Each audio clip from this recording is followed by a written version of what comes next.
Good evening. Today, we'll start this show in a very unique manner. And first of all, I want to say uh, good evening, wherever you are. This is Zalendo Uncensored. Today, we have got a lot of news that I have packaged here, and I wanted us to look into Parliament and see what they normally discuss in Parliament. Some of you out there have not had the opportunity to witness some of the discussions in Parliament. Some of it is very, very constructive, others are very, very bogus. But first of all, uh, I want to say that as a Kenyan, I am disappointed with the police force, the police service. It is supposed to serve the people of Kenya and not the government. The police in Kenya are supposed to protect us. Now, we've heard of stories about the murder of one of the bloggers. It's called Njagi. So personally, I don't know him, but this is something that is really, really trending out there. So Njagi went missing on 19th of August. So one Njagi went missing on 19th of August. That is last month. So it is truly heartbreaking to hear that people are still disappearing. And Njagi disappeared uh, along others from Kitengela. The fact that their phones were confiscated and yet remain untraceable is deeply concerning. Bob Njagi, along with Jamil and Aslam is called Aslam Longton, have been missing since August 19th.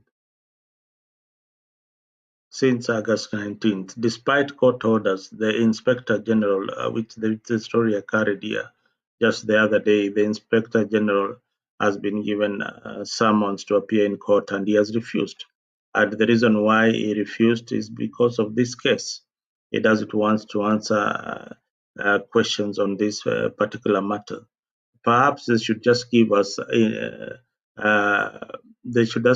information of at least what they have been doing as pertaining this particular case. Now the families are frustrated and they're crying out to the public if they know if anybody has got information about their missing children. Some Bob or maybe the Mob or maybe Jamil maybe had got children. They are wondering where their father is. Now, this is a serious issue. The police who are meant to protect and serve seems to be failing in their duty. And this situation highlights a significant issue within the system. It is essential that for the authorities to be held accountable and for justice to be served to and not just for the missing individuals, but for the trust and safety of every Kenyan. Now, do we trust the police to investigate anything in Kenya? Now, please, please, please, please, if you are watching Africa, make sure that you leave a comment on this particular issue. Share the story widely. Somebody will act. If we share this story very, very widely, somebody will act. If you have got the facts about the missing and the abductions of these people, please come out, make some noise, make some noise. If you met them just before they were being abducted by the police force, if you have got some videos, please push them outside there so that these people can at least we can at least know where they are. With this kind of pressure, the police will act. The civil society, we want to thank you very much for highlighting these particular issues. We and small medias on YouTube will keep on pushing, but we also urge you to give us the numbers. If you have not subscribed to Zalendo Uncensored, please do subscribe, because here we will give you the facts. If you have got information that you are afraid of putting out there, please do share it. We will share it here, and maybe somebody out there will be held accountable one day. They might not be held accountable today because they are protected by the government of the day, but in future, the IG, the DCI, these people will face the consequences. They might be happy today, they are smiling about all this, but let me tell you, it's just a matter of time. It's a matter of time, and they face the consequences of their action. So yes, you can decide to do nothing about it. You can play around the way you are doing, but who knows? Maybe 2027 you'll not be in power. Maybe 2032 you'll not be there. Now, I encourage you viewers to take specific action. Uh, Even signing petition, demonstrations are coming. That one I will highlight here. That is a good call of action. The demonstrations are coming on Sunday. I have seen I've seen a pamphlet out on social media that demonstrations will be out. So if you will be participating in the demonstration, that is good. Make sure that you are out there. Make sure that your voice is heard. And believe you me, somebody will act when they see some actions being taken by the citizens. We cannot just sit there and watch uh, young people being abducted and missing. So let us be very vigilant and be your brother's keeper. Because the police are out there to suppress the freedom of expression. You saw what happened to the journalist. There is a movement within the police force that is busy hunting bloggers up and down, abducting them, and they are missing.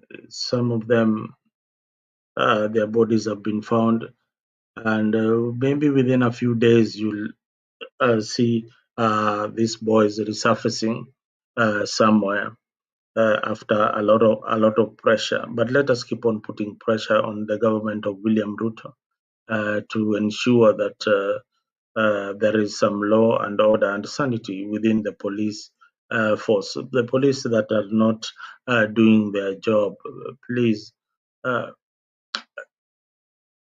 fire them.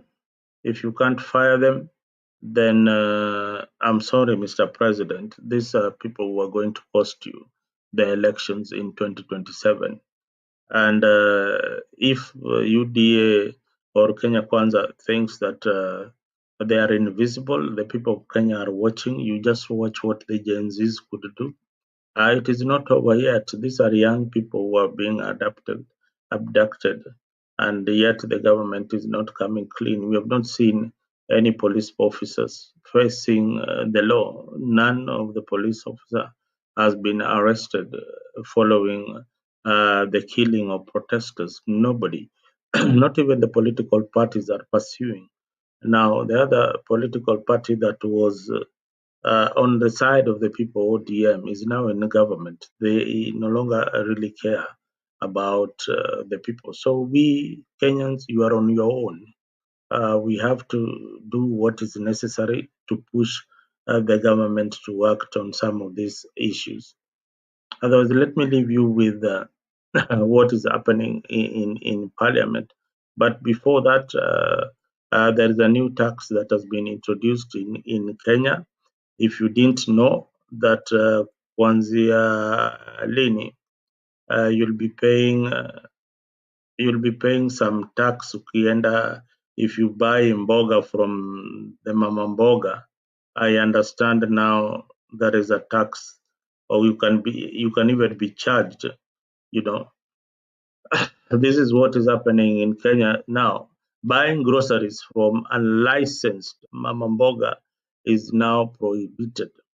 You are required to apply for a license to grow fruits and vegetables. License will cost about 10,000 from NEMA. You are also required to pay 2,500 for soil testing and analysis, 4,700 for water testing and analysis. You are supposed to also pay 5,000 for satisfaction. You must also acquire what? A certificate license.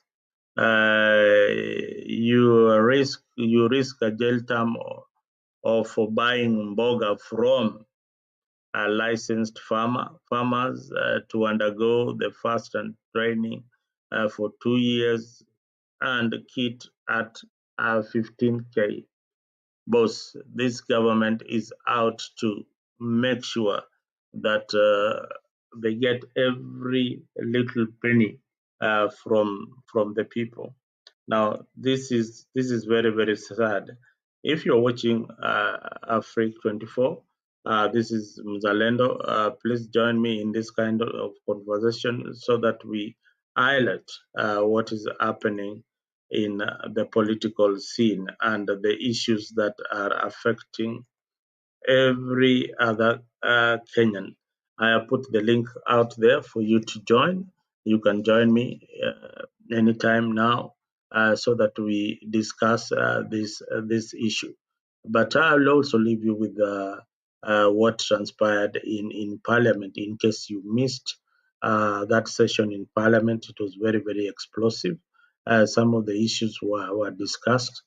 And if you're going for demonstrations on Sunday, something is also out there that is very very good. All roads lead to Nairobi CBD. Adani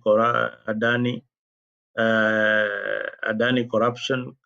That is the JKA saga where the government is selling it to the Indian guy. Bob Njagi, there will be a demonstration also on that particular issue and extrajudicial killings in Kenya.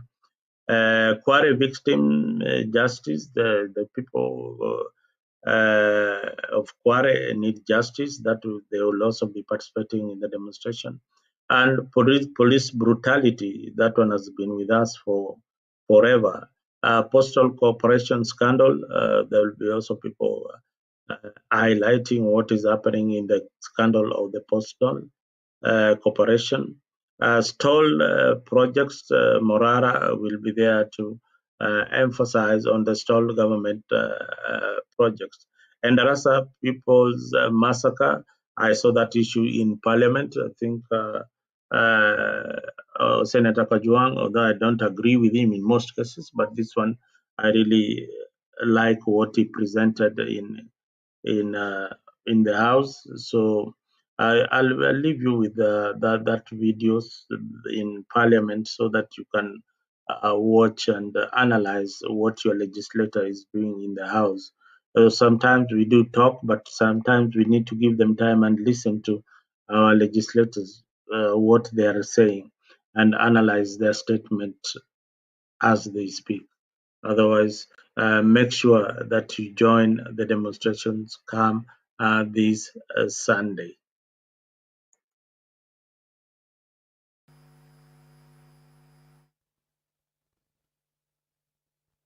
10 minutes quorum bell is currently on at the Senate this afternoon, pursuant to the guide directives by the Speaker as accordingly guided by the House standing orders on matters quorum when the House is commencing business. And as we await for that quorum to be attained, our dear viewers, I was just informing you of the upcoming Senate Mashinani that will be happening this year in the great Busia County on the 28th to the 31st of November 2024, where residents of Busia County will be having a chance to mingle and interact with senators, as well as learn more on matters legislative business this October. And away from that,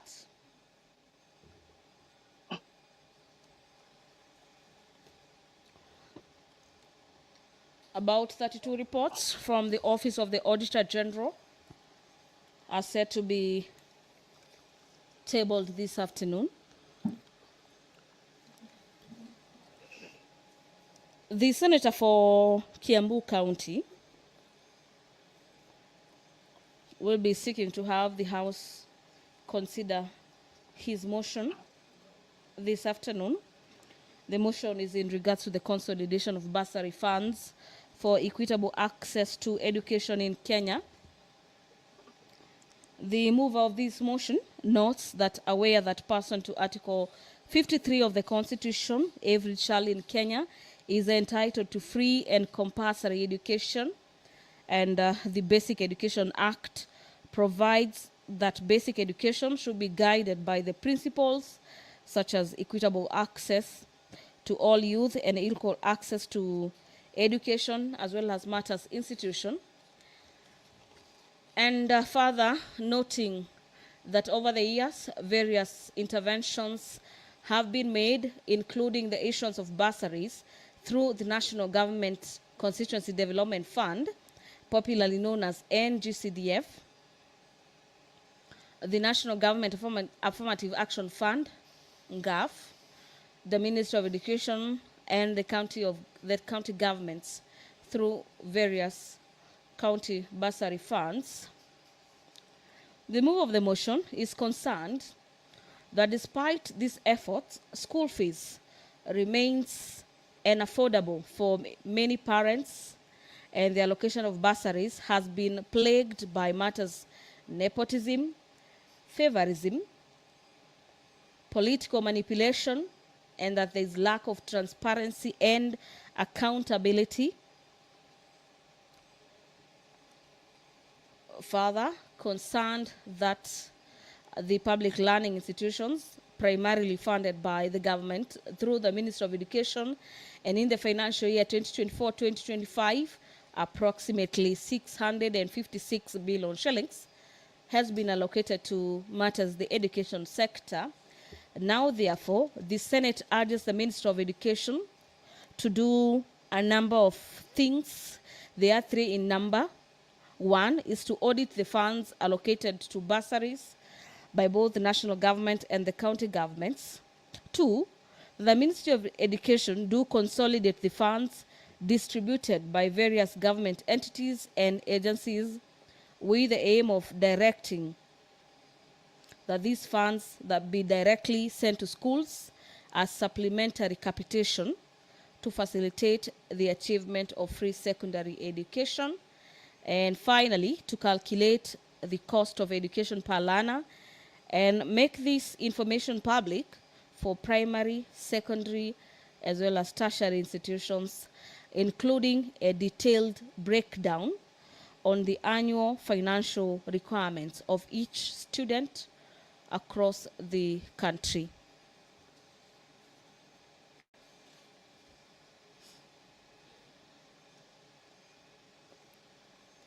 Senator Gloria Roba will this afternoon, pursuant to Standing Orders number 53, subsection 1, be seeking a statement from the Standing Committee on Matters Health regarding the operationalization of Linda Mama Healthcare Program. Similarly, she will also be seeking a statement from the Standing Committee on Matters Labor and Social Welfare regarding the safety and welfare of employees of Moja Expressway Company who are stationed along the Nairobi Expressway. The Senator for Lamu County, Senator Joseph Kithuku, will be seeking a statement this afternoon from the Standing Committee on Matters Finance and Budget regarding the status of deployment projects in the Great Lamu County. Senator Mohamed Shute, who happens to be the senator for Marsabit County, will this afternoon person to Standing Order number 53, subsection 1, as land, environment, and natural resources regarding the status of drought resilience program in the northern Kenya.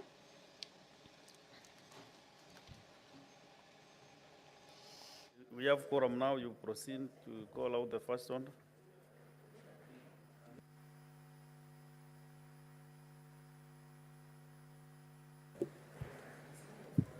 Order number 1, administration of oath.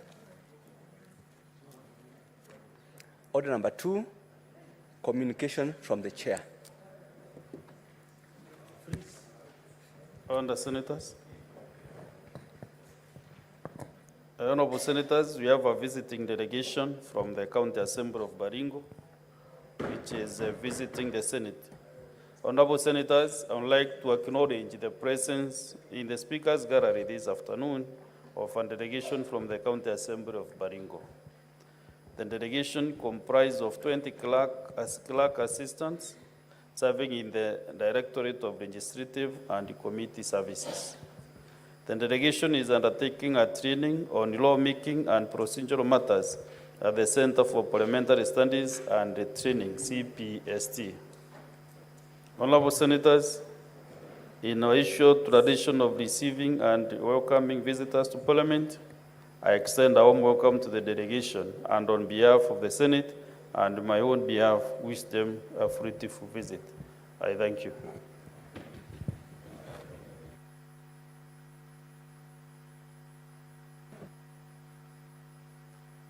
For Nandi County, in less than 1 minute, welcome the visitors. Almost Mbonda Baringo from Nandi. Thank you, Mr. Speaker, sir. On behalf of the Senator of Baringo and on your own behalf, let me extend a warm welcome to the members of County Assembly for Baringo County Assembly. Mr. Speaker, I want to confirm, as the darling of members of County Assembly or MCAs across the country, I want to assure in your indulgence that their welfare to do the SRC Salaries and Remuneration Commission in reviewing their perks and salaries and welfare is well catered for. Number 2, Mr. Speaker, as the Vice Chairperson of Senate Public Accounts Committee, I want to assure that Chairman, to Mr. Speaker, sir, that we are reviewing the law to give financial autonomies to counties so that they can have their county revenue fund at the National Treasury, Mr. Speaker. And I want to thank you because that amendment has been sponsored by you as truly, Senator Katuri Murungi. I want to ask the MCAs, please, when you do oversight, don't fear. Do oversight as per the law, as provided by the Constitution. We wish you well. We wish you good learning experience. The interest of the MCAs we will always protect from their welfare, their capacity and ability in developing a primary oversight. Baringo is a special county to me because my brother married from Baringo County, and we are proud. We wish you well, and may God bless you as you go back to Baringo. I thank you, Mr. Speaker. But when I read the communication and did not say that these are members of County Assembly from Baringo, I said there are 20 clerk assistants serving in the Directorate of Legislative and Committee Services. Therefore, let's make progress. Next order. Order number 3, messages. Order number 4, petitions.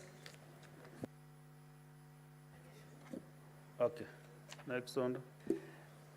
Order number 5, papers. Majority leader. As in delegated to you, Senator Chalagay, the papers.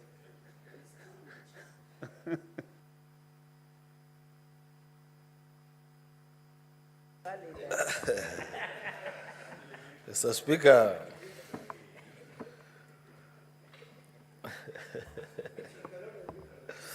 Mr. Speaker, I beg to lay the following papers on the table of the Senate. Today, Wednesday, the 18th of September, 2024. This is a SRC end-of-term report for the financial years 2018 to 2024. Then the reports of the Auditor General on the financial statements for the year ended 30th June 2022 of the following: Dithini Level 4 Hospital in Machakos, Kangundo Level 4 Hospital in Machakos, Sultan Hamud Sub-County Level 4 Hospital in Makueni, Kulungu Sub-County Hospital in Makueni, Mboni Sub-County Level 4 in Makueni, Migosi Sub-County Hospital in Kisumu, Ober Kamoth Sub-County Level 4 Hospital in Kisumu, Nyaera Sub-County Level 4 Hospital in Kisumu, Mandera North Sub-County Level 4 Hospital in Mandera, Tabaka Sub-County Referral Hospital in Mandera. Then the reports of the Auditor General on the financial statements for the year ended 30th June 2023 for the following: Tabaka Sub-County Referral Hospital in Mandera, Mandera North Sub-County Level 4 Hospitals in Mandera, Migosi Sub-County in Kisumu, Sultan Hamud Level 4 Hospital in Makueni, Kilungu Sub-County Level 4 Hospital in Makueni, Mboni Sub-County Level 4 Hospital in Makueni, Migwani Level 4 Hospital in Kitui, Ikudha Level 4 Hospital in Kitui, Kanyangi Level 4 Hospital in Kitui, Masinga Level 4 Hospital in Machakos, Mwala Level 4 Hospital in Machakos, Kimiti Level 4 Hospital in Machakos, Dithini Level 4 Hospital in Machakos, Manga Sub-County Level Hospital in Nyamira, Masaba Sub-County Level 4 Hospital in Nyamira, Nyangena Sub-County Hospital in Nyamira, Miranga Sub-County Hospital in Kisumu, Nyangande Sub-County Level 4 Hospital in Kisumu, Sondu Sub-County Level 4 Hospital in Kisumu, Jaramogi Oginga Odinga Teaching and Referral Hospital in County Government of Kisumu, Nyaera Sub-County Level 4 Hospital in Kisumu. Mr. Speaker, I beg to lay. Thank you, Majority Leader. Next order. Order number 6, notices of motion. Senator Karungo Wadhangwa.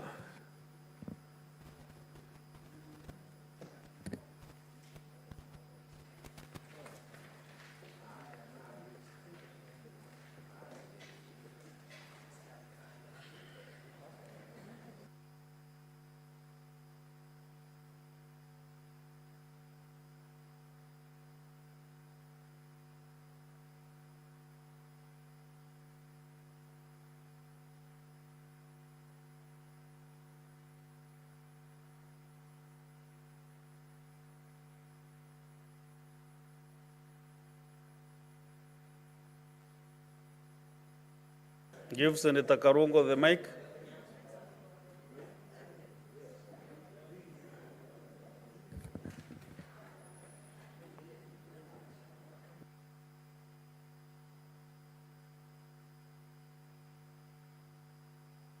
Clerk.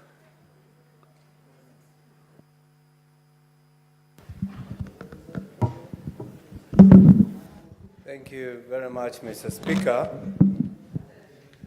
I rise to give notice of the motion that calls for consolidation of bursary funds for equitable access to education in Kenya. Aware that pursuant to Article 53 of the Constitution, every child in Kenya is entitled to free and compulsory basic education. And the Basic Education Act provides that basic education should be guided by principles such as equitable access to all youth and equal access to education or institutions. Further aware that many students in secondary schools and higher education institutions come from financially disadvantaged backgrounds, making it difficult for them to afford school fees and access education opportunities. Noting that over the years, various interventions have been made, including the issuance of bursaries through the National Government Constituency Development Fund, NCGDF, National Government Affirmative Action Fund, GAF, the Ministry of Education, and county governments through various county bursary funds, concerned that despite these efforts, school fees remain unaffordable for many parents, and the allocation of bursaries has been plagued by nepotism, favoritism, and political manipulation, lack of transparency and accountability.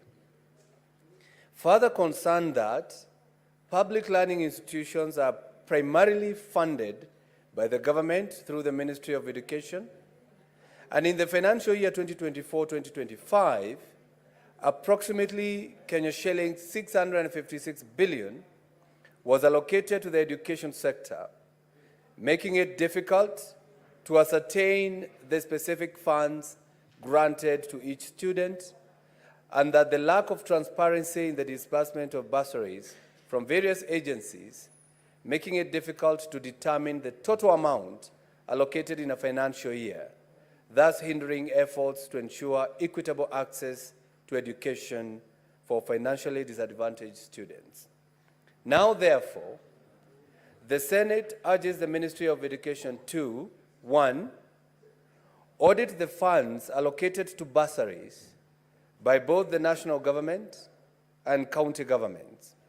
2, consolidate the funds distributed by various government entities and agencies with the aim of directing these funds directly to schools as supplementary capitation to facilitate the achievement of free secondary education.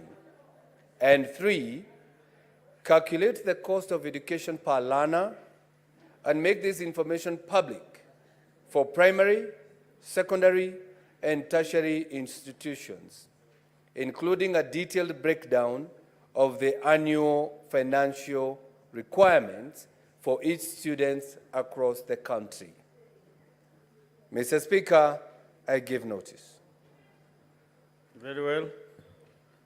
Next is Senator Karen Nyamu. Give notice of your motion.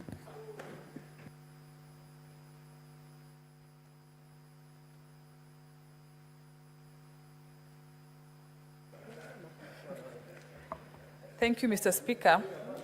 I beg to give notice of the following motion.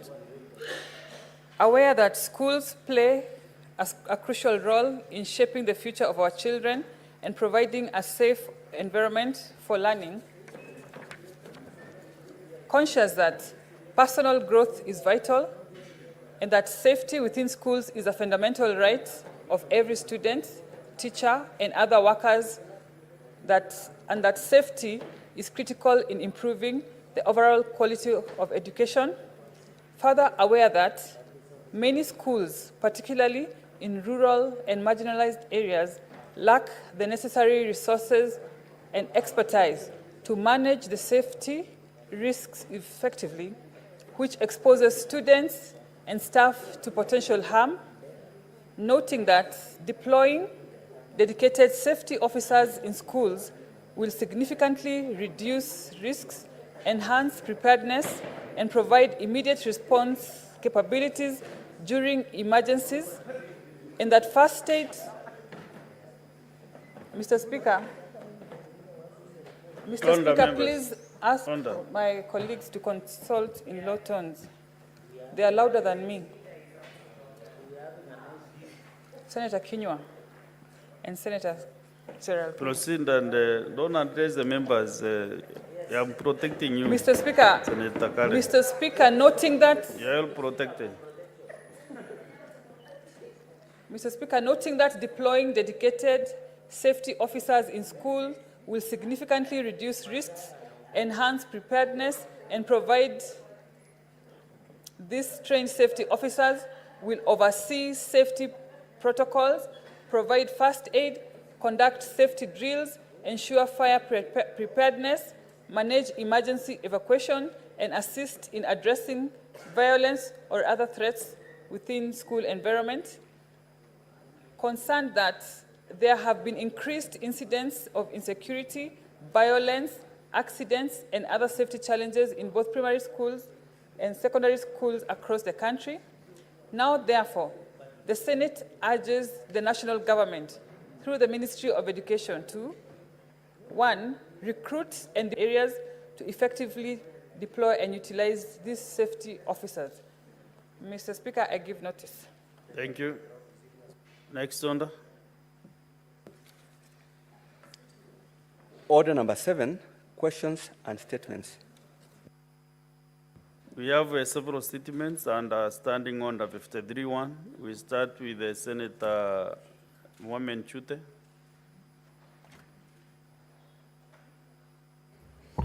Thank you very much, Honorable Speaker.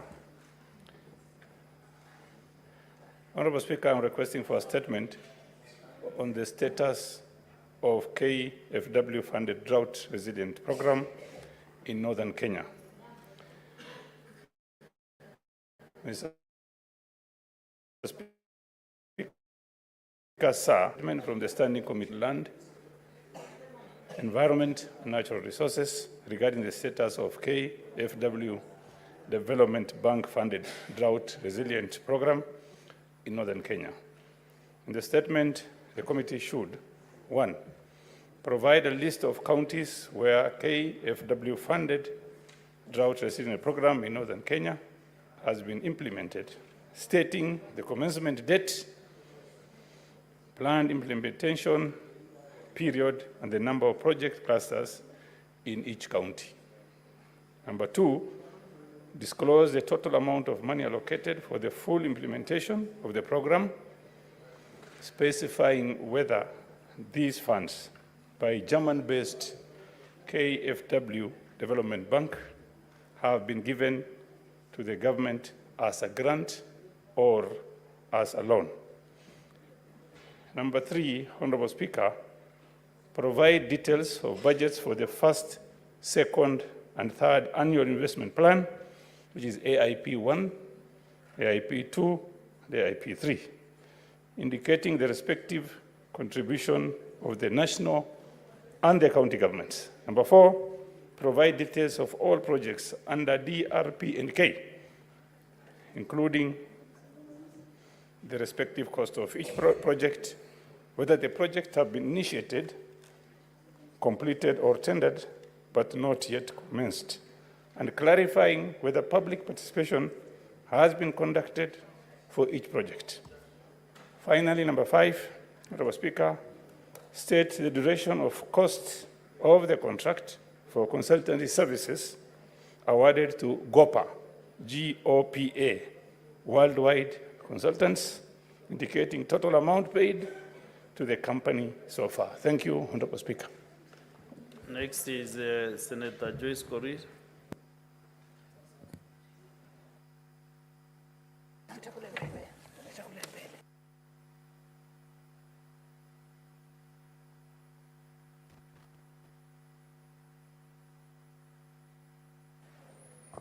Thank you very much, Honorable Speaker. I rise pursuant to the Standing Order 53-1 to seek a statement from the Standing Committee on Education regarding the incorporation of teachers with diploma qualification to the Teacher Service Commission. In the statement, the committee should explain why the teachers who are currently holding an upgrade diploma in primary teacher education are yet to be employed by the TSC, the Teacher Service Commission, that is TSC, despite their training in pedagogies and CPC learning areas and their ability to teach CPC grades and junior secondary school, that is the JSS levels. Secondly, detail the measures that the TSC has established to prioritize teachers with an upgrade diploma in primary teacher education, UDPTE, during the recruitment process. And finally, Honorable Speaker, outline the actions taken by the Ministry of Education and the TSC to ensure that employed UDPTE teachers are placed in job group C1. Thank you, Honorable Speaker. Good. Next is Senator Gloria Roba.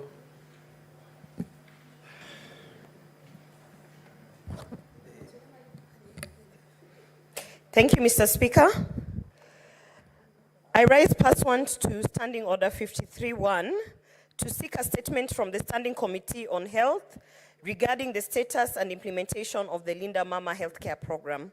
In the statement, the committee should state the current status of the operationalization. Senator Gloria, your statement is on is to the Standing Committee on Labor and Social Welfare.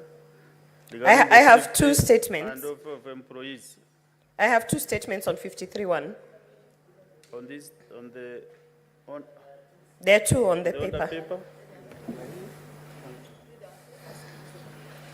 Okay, I'll start with the one to labor. Proceed. Okay, proceed. Mr. Speaker, I rise pursuant to Standing Order 53-1 to seek a statement from the Standing Committee on Health regarding the status and implementation of the Linda Mama Healthcare Program. In the statement, the committee should state the current status of the operationalization of Linda Mama Program nationwide. 2, give details of the benefits package available to expectant mothers as myself, including antenatal delivery and postnatal services, as well as critical care of newborns. 3, provide a list of hospitals empaneled by NHIF to provide services under the Linda Mama program, including the criteria used for their qualification. And 4, identify the challenges faced by NHIF in fully implementing the program and outlining the government measures to address these issues.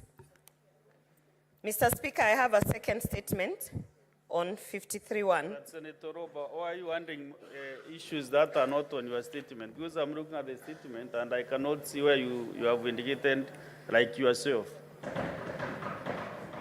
Sorry? Your statement has no phrase like yourself. You know, you have said. Or about the expectant mothers? Yeah, now that bit is not on your statement. Okay, I stand guided. However, Mr. Speaker, I am expectant. Mr. Speaker, can I go ahead and read 50 on my second statement? Mr. Speaker, I rise pursuant to Standing Order 53-1 to seek a statement from the Standing Committee on Labor and Social Welfare regarding the safety and welfare of employees of Moja Expressway Company stationed on the Nairobi Expressway. In the statement, the committee should clarify whether the Moja Expressway Company provides pickup and drop-off services for its employees stationed on the Nairobi Expressway, considering that their workstations are not accessible by public transportation.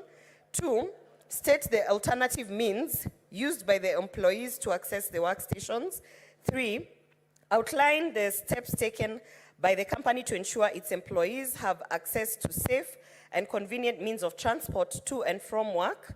And finally, explain other measures put in place by the company to address the safety concerns associated with its employees climbing over the Nairobi Expressway barricades to access their workstations. Thank you, Mr. Speaker. Thank you, Senator Edwin Sifuna.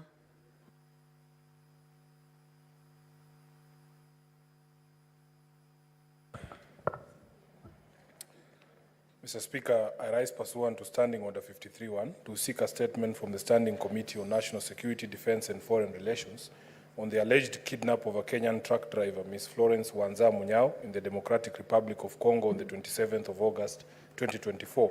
In the statement, the committee should address the following. Number 1, explain the circumstances surrounding the disappearance of Ms. Munyao. Number 2, state her current whereabouts. And number 3, outline the actions taken by Kenyan authorities to secure her release and enable her to be reunited with her family from Machakos County. I thank you, Honorable Speaker. Thank you. Next is Senator Chalgei Samson.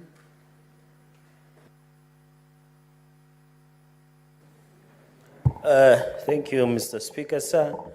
Request for statement on audits by the Public Service Commission of Human Resource and Payroll Systems in Government. Mr. Speaker, sir, I rise pursuant to Standing Order 53-1 to seek a statement from the Standing Committee on Labor and Social Welfare regarding the audits by the Public Service Commission of Human Resource and Payroll Systems in Government. In the statement, the committee should, 1, state the legal provisions that gives the Public Service Commission authority to audit human resource and payroll practices, procedures, and records of county governments. Number 2, Mr. Speaker, provide a list of all county governments that have requested the Public Service Commission to audit their human resource and payroll practices, procedures, and records disclosing the findings of the said audits from county governments. Number 3, Mr. Speaker, state whether the audit reports have been tabled in respective county assemblies and explain why they have not been tabled in Senate. Number 3, Mr. Speaker, provide a schedule of the respective costs of each audit, indicating the entity that bore the cost. Number 5, Mr. Speaker, sir, disclose the findings of the most recent audit by the Public Service Commission of the Human Resource and Payroll Practices, Procedures, and Records of National Government Ministries, departments and agencies, state corporations, parastatals, universities, and other tertiary institutions, outlining actions taken against individuals found culpable of illegalities, malpractices, or negligence. And finally, Mr. Speaker, outline the measures put in place to enhance transparency in the recruitment processes undertaken by Public Service Commission, which are currently shrouded in secrecy. I thank you, Mr. Speaker, sir.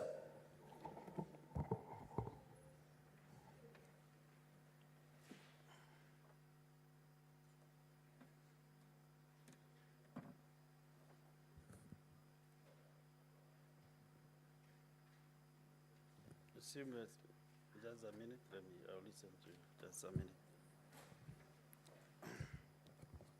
Honorable Senators, we have visiting teachers and students from Olptio Boys Secondary School in Bomet County. Honorable Senators, I would like to acknowledge the presence in the public gallery this afternoon, visiting teachers and students from Olptio Boys Secondary School in Bomet County. The delegation comprises 4 teachers and 64 students who are in the Senate for a one-day academic exposition. Honorable Senators, in addition to the tradition of receiving and welcoming visitors to Parliament, I extend a warm welcome to them, and on behalf of the Senate and on my own behalf, wish them a fruitful time for learning. I thank you.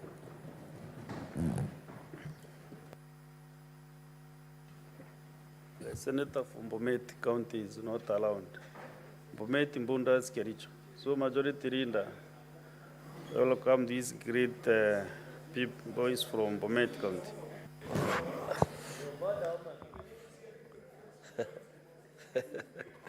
Mr. Speaker, I don't mind welcoming the students from Olbutio. If I got the name correct, I can see them nodding. I know where Olbutio is. Senator Sige was in the House earlier, so it must be somewhere within the precincts of Parliament. On his behalf, Mr. Speaker, I'd wish to welcome the visiting students together with their teachers. I hope they get to enjoy their tour of Parliament, enjoy debate, see us in action. Perhaps it's different from what they watch on TV, realize that people can be orderly in this house. You know, the only clips that go out of this house, Mr. Speaker, is when Senator Sifuna is breathing fire from his nostrils, or Senator Cherargei is not seated calm like he is this afternoon. So this is how typically Parliament looks on a calm afternoon, though I cannot assure what will happen for the rest of the afternoon, because things boil up very quickly. But I wish the students well as they pursue their studies. May they achieve all that they have set out to do. Most welcome to the Parliament of Kenya. Senator Joyce Korir, maybe under 1 minute, you can also welcome them. Yeah, thank you very much, Honorable Speaker, for giving me the opportunity. The Senator was just around. And on behalf of my Senator and this House, allow me to also welcome the students from Olbutio Secondary School. This is one of the secondary schools that is performing within the county. And I want to say that, Honorable Speaker, that the opportunity that they have gotten to be here is an opportunity that they will get to see what is really happening, because they always say seeing is believing, Honorable Speaker. So I want to believe that they are going to learn a lot, because this is a house of procedures and there are a lot of debates that are taking place. I know the Senate is just a replica of the Bomet Assembly, and a number of things that are being taken there are the same things that are happening here. It's only that the responsibilities or the roles of this house are different. Otherwise, I want to say that they are welcome and they will learn a lot. Thank you. Thank you. Next statement from Senator Professor Tom Ojeda, Senior Counsel. You have 4 statements. How many do you want to read today? Mr. Speaker, sir, I will read all the statements. They are short statements. Okay. Mr. Speaker, as you know, Kisumu County is a county of excellence, and we lead in the broad-based system. Mr. Speaker, I have 4 statements. The first statement is on the state of education in Kenya. I rise under Standing Order 53-1 to seek a statement from the Standing Committee on Education regarding the state of education in Kenya. In the statement, the committee should, Mr. Speaker, state the factors that have contributed to the ever-recurring strike by teachers, explain how the recent teacher strike witnessed in August and September, the teachers are here. 3, outline steps taken by the government to permanently address grievances by teachers and ensure that similar grievances do not lead to industrial action in the future. Provide details of the current terms of employment, salaries and benefits for teachers serving in public schools at various cadres, explaining how these terms, salaries and benefits compare with those of teachers serving in private schools. And lastly, explain measures put in place by the government to ensure Kenya achieves and sustains the recommended teacher-student ratio in public and private primary, junior secondary, and secondary schools, disclosing any plans by the government to recruit additional teachers. Mr. Speaker, my second statement is on the safety of pupils and students in schools across the country. And this is necessitated, Mr. Speaker, by the strikes that we have seen in schools. I rise pursuant to Standing Order 53-1 to seek a statement from the Standing Committee on Education regarding the safety of pupils and students in schools around the country. Mr. Speaker, I wish to convey my heartfelt condolences to the families who have tragically lost their children due to the recent fire outbreaks in various schools, and wish a speedy recovery to the children who are injured during these incidences. In the statement, the committee should, 1, explain the root causes of student unrest and the increasing number of fires in schools that have been reported across the country. 2, outline the policy of the Ministry of Education on the safety of pupils and students in schools and disclose any measures to enhance the safety of those in boarding schools. 3, explain any existing emergency protocols for handling fire outbreaks and other disasters in schools, and state steps to enact a harmonized disaster preparedness and emergency policy, including mandatory emergency drills in all schools. 4, state measures in place to ensure accountability and compensation to families of victims injured or succumbing to school fires and other disasters. 5, outline any measures to protect pupils and students in boarding schools from the threat of human trafficking. And lastly, disclose the budgetary allocation set aside to mitigate safety of pupils and students against fires and other disasters in public schools from financial years 2020 to date. Mr. Speaker, my third statement is on the state of maintenance and repair of medical equipment, including vaccine refrigerators in health centers and hospitals in Kisumu County. Mr. Speaker, I rise pursuant to Order 53-1 to seek a statement from the Standing Committee on Health regarding the state of maintenance and repair of medical equipment, including vaccine refrigerators in health centers and hospitals in Kisumu County. In the statement, the committee should provide details on the current supply and availability of drugs, including vaccines in health centers and hospitals in Kisumu County, and outline the measures being implemented to address the existing shortage of drugs and vaccines. 2, inform the Senate on the conditions of maintenance and repair of all medical equipment in health facilities, particularly vaccine refrigerators, and associated budgetary implications, stating the frequency of servicing and repairs. 3, disclose the budget allocated in the financial year 2024-2025 from both the county and national government for maintaining a consistent supply of drugs and vaccines. And lastly, state the budgetary allocation for the years 2024-25 from both Kisumu County and national government for the repairs and maintenance of medical equipment and refrigerators. Lastly, Mr. Speaker, sir, I wish to seek a statement under Order 53.1 from the Standing Committee on Devolution and Intergovernmental Relations regarding the operationalization of municipalities of Maseno Holo, Kombewa Bodi, Ahero Awasi, Muoroni Chemelil, and Kantito Paponditi. Article 186(1) of the Constitution of Kenya 2010, read together with Section 9(1) and 9(3) of the Urban Areas and Cities Act 2011, allows the county governor, upon the resolution of the county assembly, to confer status of municipality on a town that meets the set out thresholds. The conferment of municipal status to 5 towns above mentioned calls for good planning and execution to ensure effective governance, accelerated development, and improve livelihoods for the residents. In the statement, the committee should, my Lord, Mr. Speaker, explain the status of compliance by the county government of Kisumu with the provisions of essential services in municipalities enumerated in the first schedule to the Urban Areas and Cities Act 2011. 2, state whether all functions outlined in Schedule 4, Part 2 of the Constitution, including the attendant, staff, budget, and assets, have been transferred from the respective county government departments to the municipalities as per the Gazette Notice of 13th October 2023 issued by the Governor Professor Peter Njagi. Third, explain whether the new municipalities have established physical offices, and if so, where these offices are located for each of the 5 municipalities, and whether these municipalities have operational bank accounts for financial transactions management and day-to-day running of operations, and provide details of the bank accounts and any funds allocated to the municipalities for their establishment. 4, state whether the staff have been deployed in these municipalities, and if so, provide details on the number, remuneration, and the role of the deployed staff.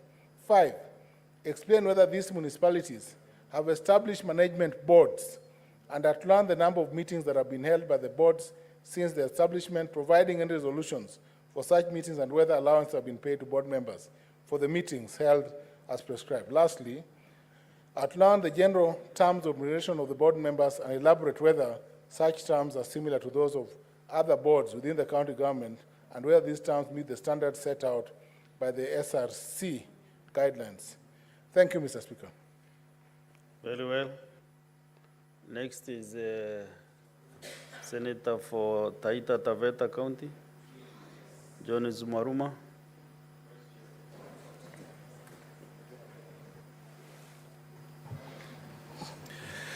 Thank you, Mr. Speaker, for this opportunity to request for a statement on the ongoing strike by medical personnel in Taita Taveta County. Mr. Speaker, sir, I rise pursuant to Standing Order 53.1 to seek a statement from the Standing Committee on Health regarding the ongoing strike by medical personnel in Taita Taveta County. In the statement, the committee should, 1, appraise the Senate on the reasons presented by the striking workers that necessitated the industrial action.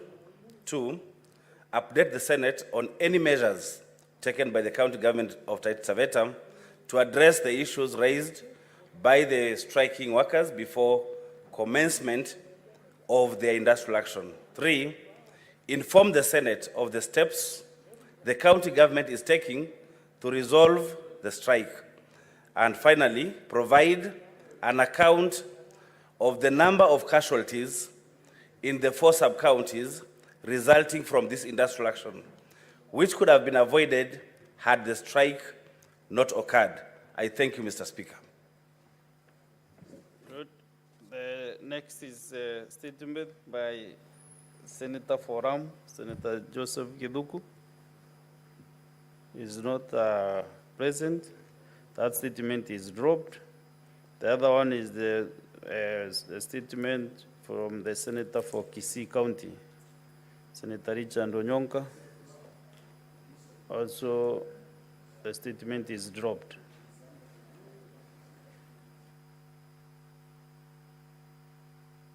Is your point of order, Senator Killed Njagi Faki. Thank you, Honorable Speaker. I rise on a point of order. Execute your point of order. Thank you very much, because you just press the intervention key and you wait for the Speaker's attention. Thank you. That is the way to go, not shouting points of order in the chamber. No, I had already placed it. You are leading by example, that's what I'm saying. Thank you very much. You Thank just you. press and you wait. Thank you. I think Senator Kinyua should take And that note. should read Gloria and the rest. And Senator Chelagay.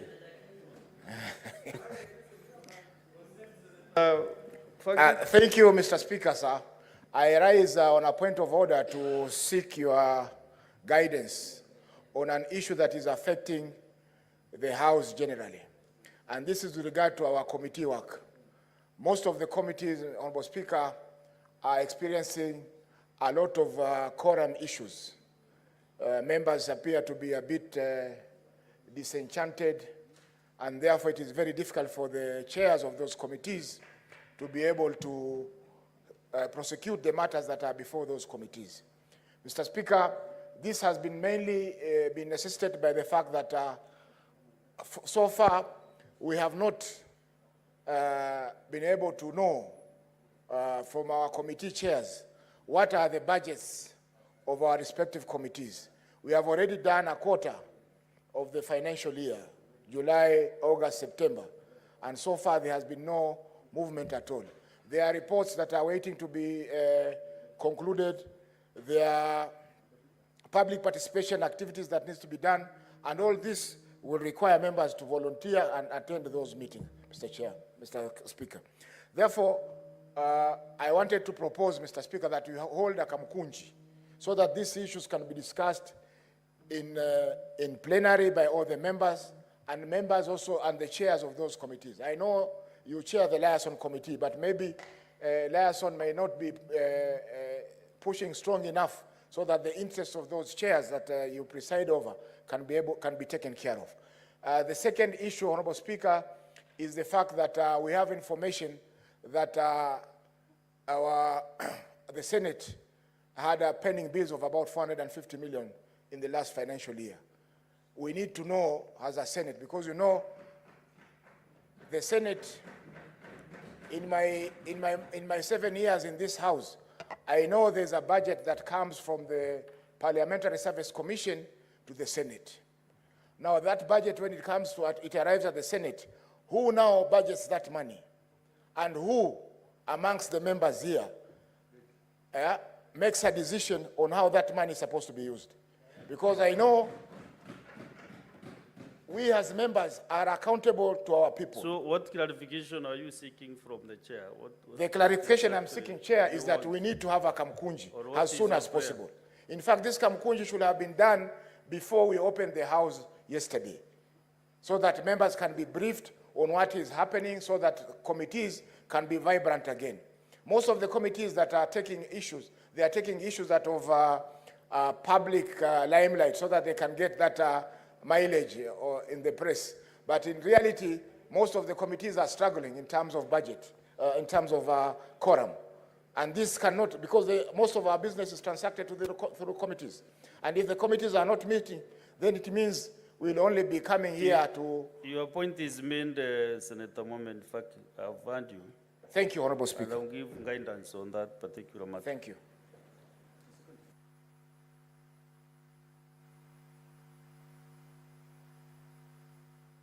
On Kamkunji as a receipt and all these interests.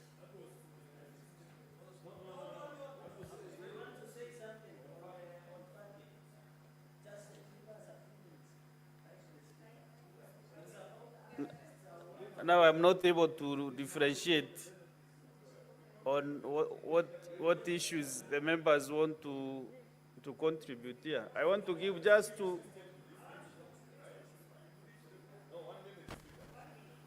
I'll give you 1 minute each, 2 from this side and 2 from this other side on the issue raised by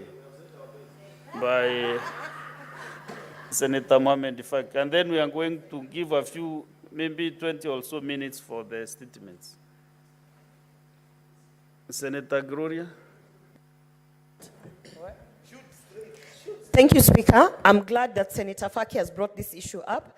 Speaker, like every other institution, the Senate actually runs on a budget. And Mr. Speaker, we have been reminded severally by Gen Z that we need to live within our means and we must practice austerity measures. However, Mr. Speaker, the Senate, and particularly the senators, do not have any oversight of the budget that we have as a Senate, Mr. Speaker. In the National Assembly, they have a budget and appropriation committee that actually is able to give foresight and control on the expenditure. But in the Senate, Mr. Speaker, there's a lot of gray areas, Mr. Speaker. Yesterday, we had Senator Sifuna sweating because the air conditioning system here has a problem.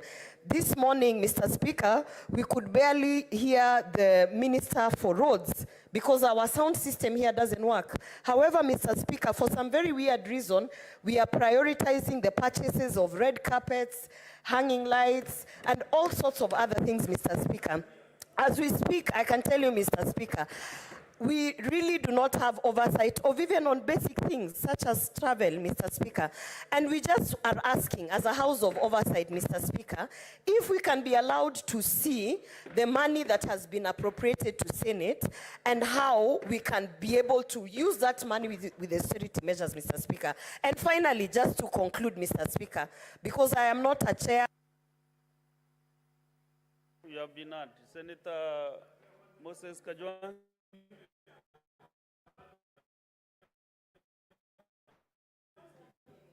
Mr. Speaker, together with Senator Cheriot, we have been in this Senate from the 11th Parliament. And this Senate has changed. We are no longer able to execute our functions in committees. We are no longer able to even do parliamentary diplomacy, which is a critical aspect of any parliament. Mr. Speaker, the problem is not just the allocations at the committee level. The problem is a global allocation to the Senate. The problem is a global allocation to Parliament as an institution. And Mr. Speaker, we've allowed people to ride roughshod over us, contrary to Article 2493, which requires this Parliament to allocate adequate funds to enable each commission and independent office to perform its functions. We are allowing the National Treasury to set a budget for us. Mr. Speaker, that is where the problem starts. And Mr. Speaker, I belong to the Liaison Committee, which you so ably chair. I believe this matter now needs to be brought to members, because members don't understand. Senator Chalege. Mr. Speaker, one, I want to raise that these issues have been saying it in secrecy, but now it's open. I want to thank Senator Faki. Mr. Speaker, it's very unfortunate that we have a pending bill of 450 Kenya shillings, million. Who spent that money? I'm not aware. Mr. Speaker, he who comes to equity must come with clean hands. Mr. Speaker, number 2, how can you slash that every committee gets 7 million? What will you do with 7 million? We cannot even reach Dandora Stadium to do audit of even toy market, Mr. Speaker, to investigate, let alone going to Kericho or Nandi or Marsabit, Mr. Speaker. Mr. Speaker, this is an affront to the institution of Parliament, more so to the Senate, Mr. Speaker. And I'm requesting that we need to adjourn indefinitely and discuss, or Mr. Speaker, I'm proposing, let us only do plenary sittings and do away with committee and parliamentary diplomacy until this matter is heard and determined, Mr. Speaker, through the committee, Mr. Speaker. Mr. Speaker, even finally, give us a date. Now, I want to give guidance on that matter. I will request the leadership of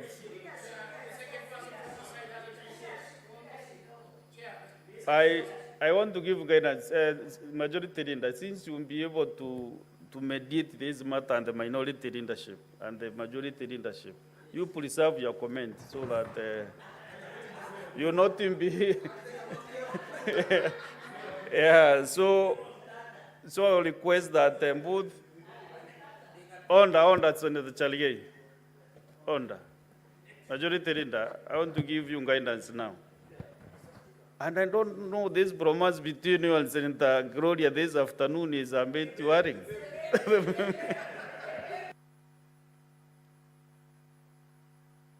So both the leadership of the majority, leadership of the minority to sit down even this afternoon or tomorrow and agree on appropriate date for the Kamkunji.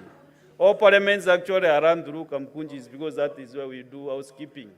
And before things go out of hand, Kamkunjis are very, very necessary in any democracy.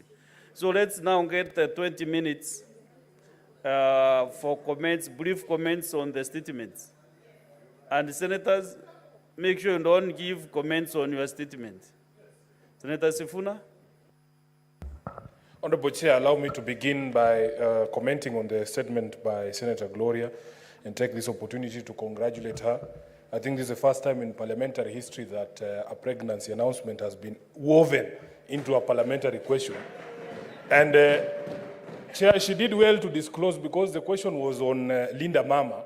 And if she had not told us that, we would have accused her of conflict of interest because she's soon going to be a beneficiary of Linda Mama. So, Honorable Speaker, I would like that when the committee takes charge of this matter, they should also appraise us on whether there are any pending bills or amounts that are owed by this program, under this program, to any of our county hospitals. Because I remember last time the CS for Health was here, she had assured us that all those pending bills will be cleared soon.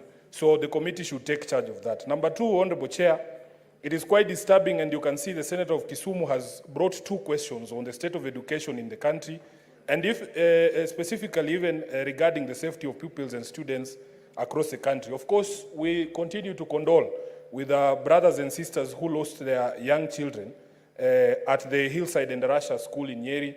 And Honorable Chair, any one of us, whether you are a parent or not, or a parent to be like Senator Gloria, all of us are concerned about the safety of the students, and we would want that matter to be resolved. Honorable Speaker, you will also be aware that just this afternoon, the students in the universities have issued a 2 weeks strike notice again over the university funding model. Of course, I have very serious reservations about the announcement I saw yesterday or the day before that we are putting together a committee of almost 200 people to deal with a problem that we caused ourselves. I have asked myself severally, what was the problem with the funding model that we went through when I was in the university, Honorable Chair? It was very easy for the chiefs, for the religious leaders, and our close family associates to communicate with the Higher Education Loans Board and tell them the state of our financial, our finances. So, Honorable Speaker, I feel that these are very important statements, and the committee should endeavor to ensure that they come up with proper answers for us to deal with these issues once and for all. I thank you, Mr. Speaker. Thank you, Senator Sifuna. Kindly, if you are making comments, just 2 minutes are enough for a brief comment. Senator Omar Sheikh Mariam.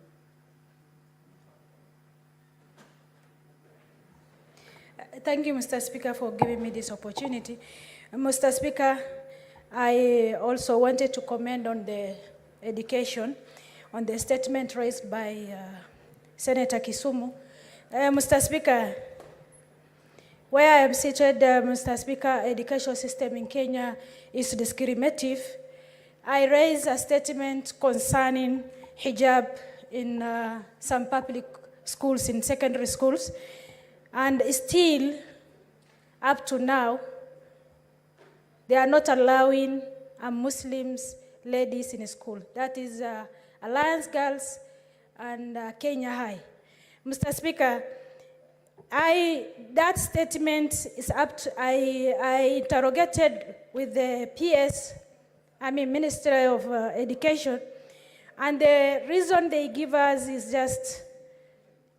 is not an answer specifically.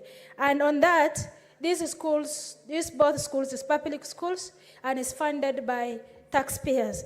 Mr. Speaker, when it comes to also security, safety measures in school, first priorities in a institution, in a society, we must take care of our kids.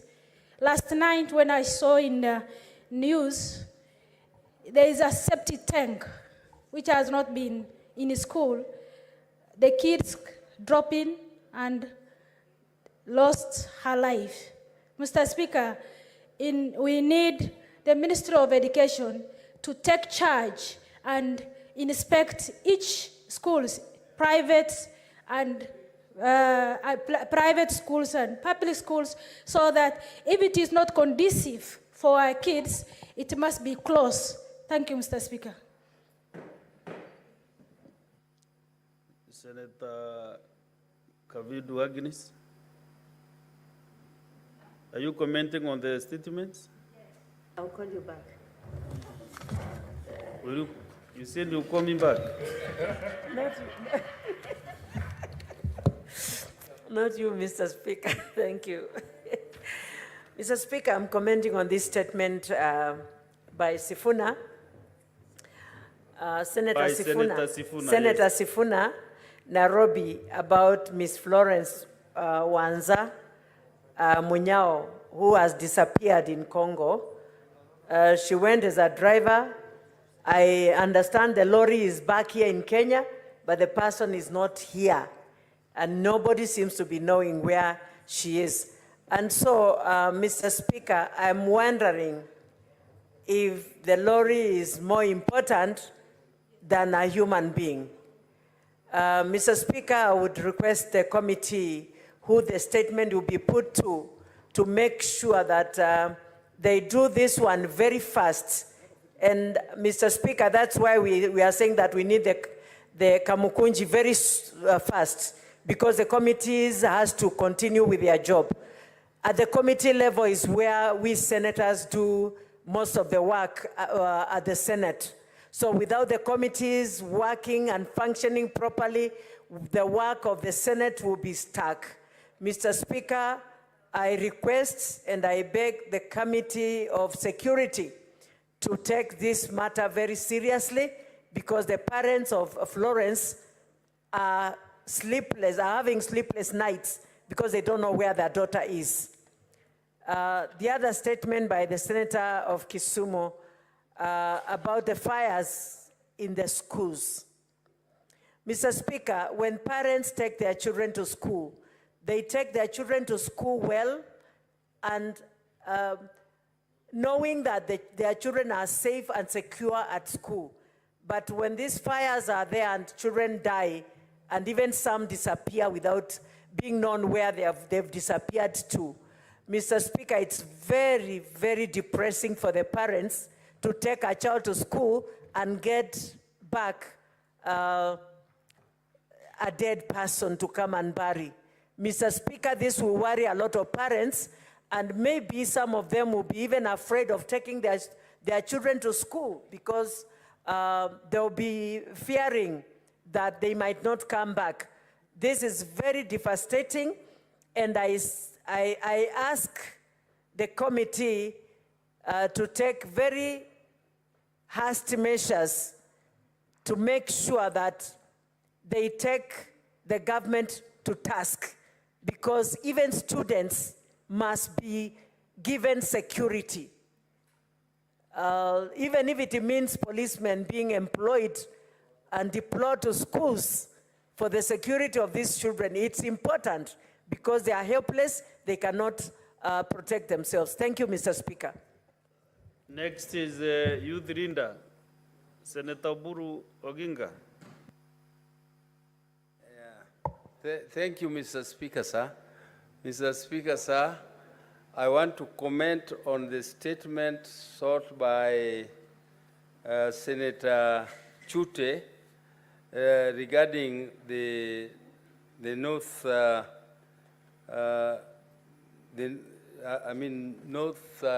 northern region of our country. Mr. Speaker, sir, the marginalization of these areas started right from independence.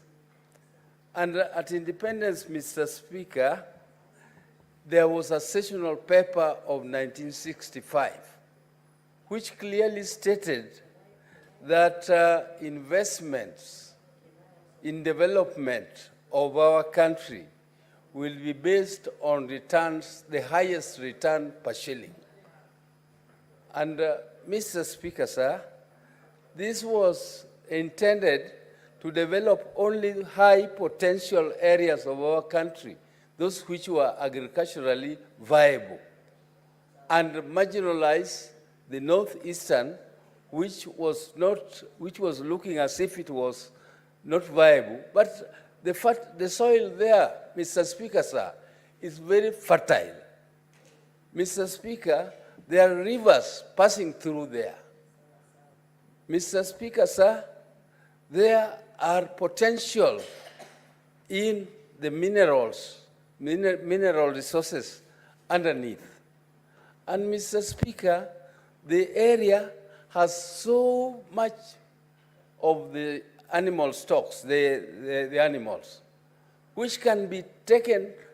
So we should establish proper slaughterhouses so that we can export meat.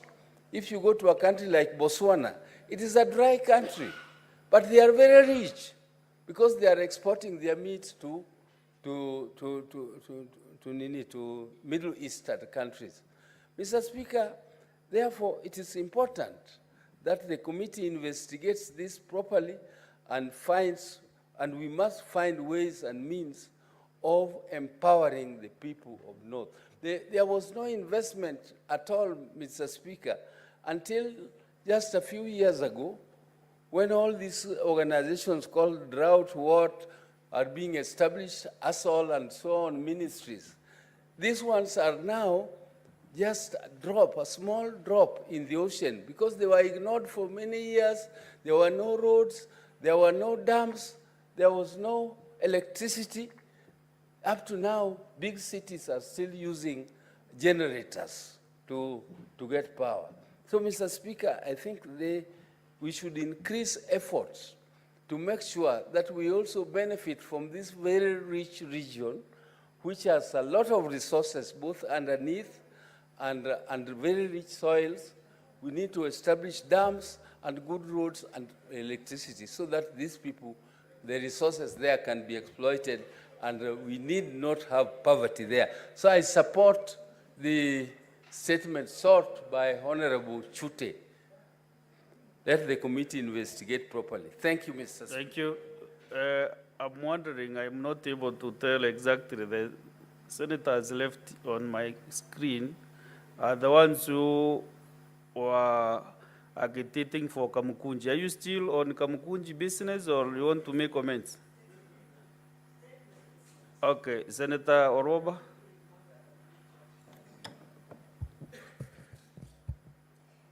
Thank you, Speaker. I want to add my voice on Senator Tomojenda's statement about the safety of pupils and students in schools across the country. Mr. Speaker, you know we've been experiencing a lot of unrest. We have seen from Dagoretti to all these schools, including fires, Mr. Speaker. And for me, I think that it is time that we stop addressing the issue in one way. Mr. Speaker, I think we need to actually look at what is causing this unrest, Mr. Speaker. And above and beyond that, Mr. Speaker, I went to my former school, St. George's, to check on the fire safety measures, Mr. Speaker. And I realized that a lot of schools take for granted the policy that was given some years back of removing the grills from the windows and ensuring that the dormitories are left open, Mr. Speaker. In all the fire cases where we have lost students, we have seen that the dormitories were locked and the dormitories also had grills, Mr. Speaker. So I urge the Ministry of Education to actually have a team to go and assess and provide a checklist to all the schools so that it is not about a 67-page policy that's there, Mr. Speaker. Most of the people implementing are not going to read 67 pages. If it can just be reduced to 2 A4s of a checklist of what should be there and what should not be there, I think we'll be making some headway. And Mr. Speaker, there has been a conversation about abolishing boarding schools, Mr. Speaker. That is not the way to go. There are so many reasons why parents choose to take their children to boarding schools. So just because we have a problem or a calamity in one boarding school or two, then you cannot start saying that the boarding schools must be shut down, Mr. Speaker. We have seen accidents happening in day schools, and we don't call for the day schools to be shut down, Mr. Speaker. So I call upon the Ministry of Education and led by the Minister Julius Migosi, to ensure that there is a checklist provided, because we are lacking a checklist from the Ministry of Education to make sure that our facilities, the dormitories particularly, are safe, and not only from fires, but also from intruders and all sorts of other risks that are there. Thank you, Mr. Speaker. Thank you. Senator Kajwang Moses. Mr. Speaker, I'd like to comment on the statements on the state of education and the state of healthcare in the country. Mr. Speaker, when we resumed our sittings yesterday, we came back. During the recess, we lost 21 children at the age of 12 to an unfortunate fire at Endarasha Hillside Academy. Mr. Speaker, on behalf of the Homa Bay delegation, I wish to convey the condolences of the people of Homa Bay. A house with a conscience ought to have resumed its sittings with a minute's silence. Mr. Speaker, I'm a parent of a child in that demographic. My son turned 12 years old. And I would really tremble to think that I would send my son to school, to a boarding school, to pick up skills and to relate with other children, only for him to come back in a body bag. Mr. Speaker, if you read the story of Endarasha, it is a horror story. This is one of those things that if our committees were properly resourced, the first business would have been for the relevant committee, be it education or security, to go to Endarasha, to go there and establish the facts. We cannot trust the government to tell the story. We cannot trust the executive to tell the story. And that is why Parliament exists, such that if there is something that has happened in this nation, and Kenyans are very skeptical of the account that the National Executive provides, Mr. Speaker, I want to encourage the relevant committee. If all of us cannot go to Endarasha, we must go there. We must establish the facts. We must assure the parents that it is safe to reopen the school. Mr. Speaker, a school where 21 children have been roasted to death, you can imagine the kind of trauma that will visit the other children if they are forced to go back to that school. And why would parents be forced to send their children back to that school? Because they are paid fees for the entire year, and they don't have an option to transfer their children. Mr. Speaker, we need to be empathetic, and Endarasha Hillside Academy summarizes the state of education in this country, that it doesn't matter, children can die as long as you don't touch the mountain. It doesn't matter, children can die as long as you don't destabilize the politics. A country that does not put children at the center of its policy and its politics is a country that is dead. Mr. Speaker, this morning, the CS for Labor brought here a redacted summary of Kenyans who have acquired jobs in the recent job-seeking spree that the president has been on. Out of that entire schedule, Mr. Speaker, 60% had secured jobs as housemates. Housemates. We are exporting housemates. We are manufacturing housemates. Mr. Speaker, what kind of education system is that? South Africa, the education system has produced and exported Elon Musk. He's now the richest man in the world. The Indian education system has produced and exported executives of tech companies globally. Kenya has produced and exported housemaids to Saudi Arabia and Qatar. It is a big shame. That is the state of education in this country. Mr. Speaker, I believe that if there is a crisis that we need to deal with today, it is the education crisis that is manifested in strikes at all levels, from primary to secondary to universities. A university funding model that does not make sense, Mr. Speaker. Mr. Speaker, as I conclude on the issue of the state of healthcare, as raised by Senator Mwaruma. Senator Mwaruma, some of these strikes by our doctors, they relate to delays in exchequer releases. But sometimes the county governments deduct money from staff and they do not remit. Mr. Speaker, if you allow me just 1 minute to inform Senator Sifuna, who was very hard on CS Mbadi earlier in the morning. It is unfortunate I was not here to provide that information at that point. Mr. Speaker, CS Mbadi, after meeting the president, had an appointment with his tailor. Yesterday, there was a national outcry about the state of his suits and that he had cut his suits, the cloth too big for his size. And Mr. Speaker, if you all observe, CS Mbadi looks emaciated, he looks stressed, he looks fatigued.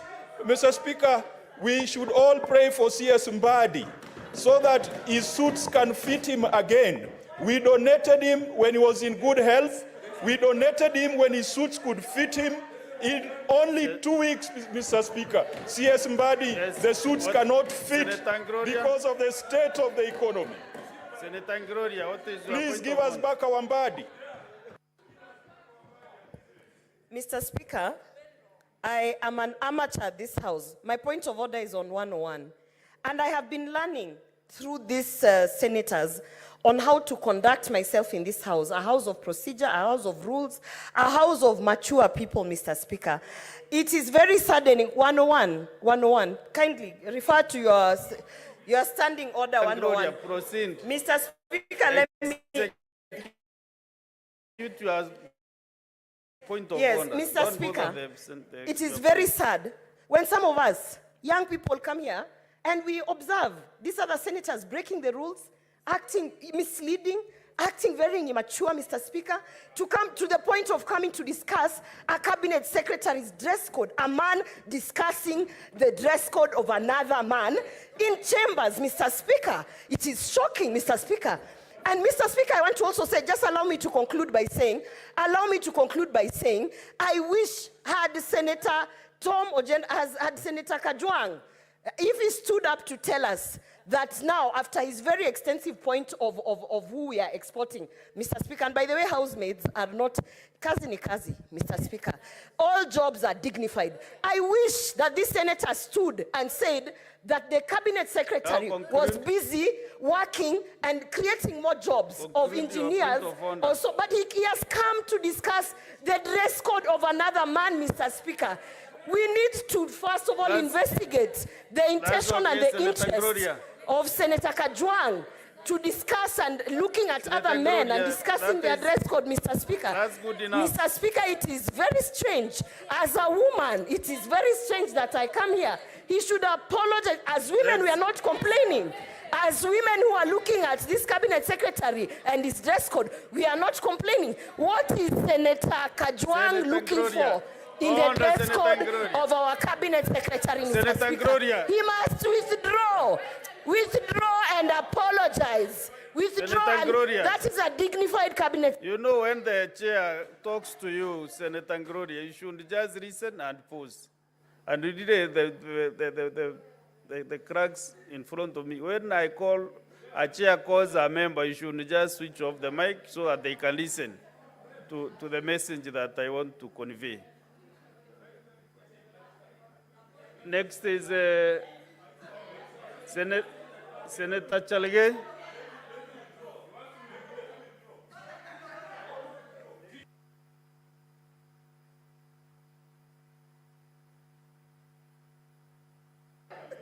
Thank you, Mr. Speaker. I want to comment on two issues. One, in 2 minutes.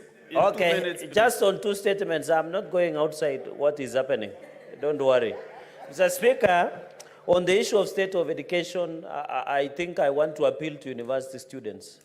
While they're expressing reservations on the university funding model, Mr. Speaker, I think it is important that the technical committee has been appointed.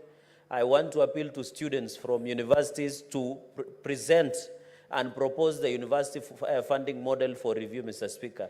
I think as a way out and solution, we should revert to initial funding model of university where all of us were able to access higher education's loan board across the country. So, Speaker, I condemn with the strongest terms possible the bludgeoning, the attack against students of Multimedia University yesterday by the police officers, Mr. Speaker. It was so embarrassing, where we live in the country of rule of law.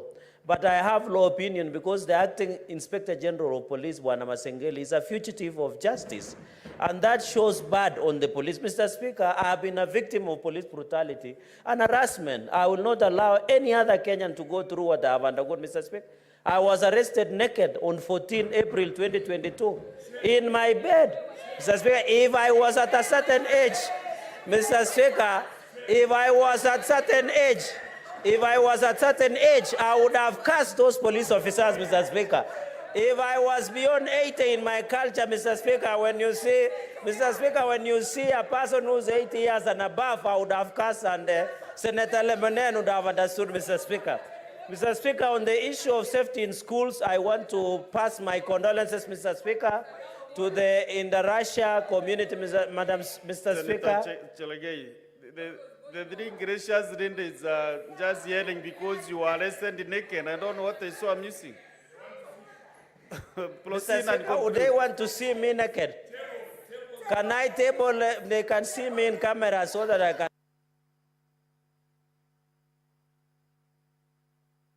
Give him 30 seconds to conclude. Mr. Speaker, you know, Mr. Speaker, the gracious lady might have seen more machines than that they want to see mine. You know, some of our Kalenjin propellers are dangerous.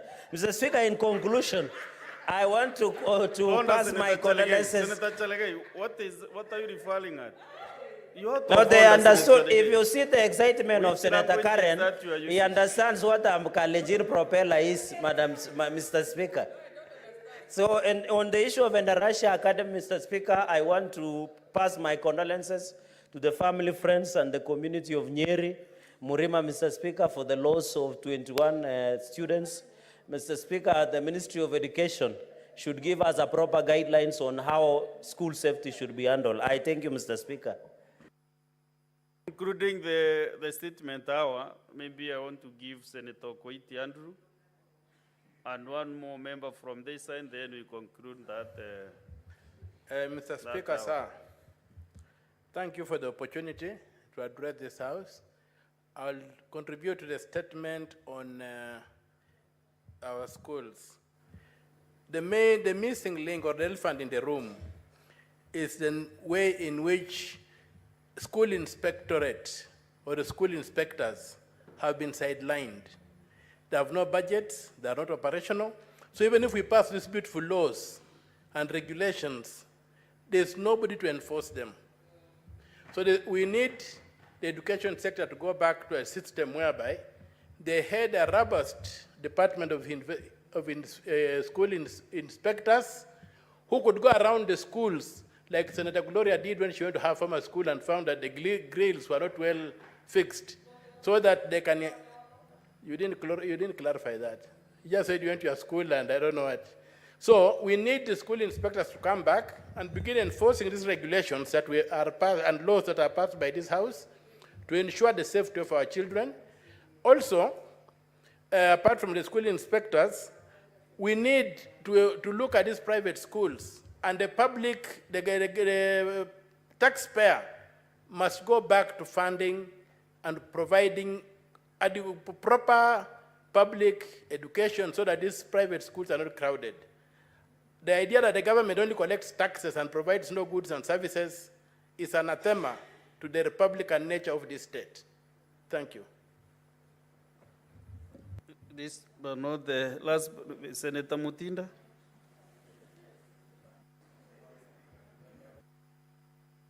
The mic, thank you. Thank you, Mr. Speaker, for giving me this opportunity.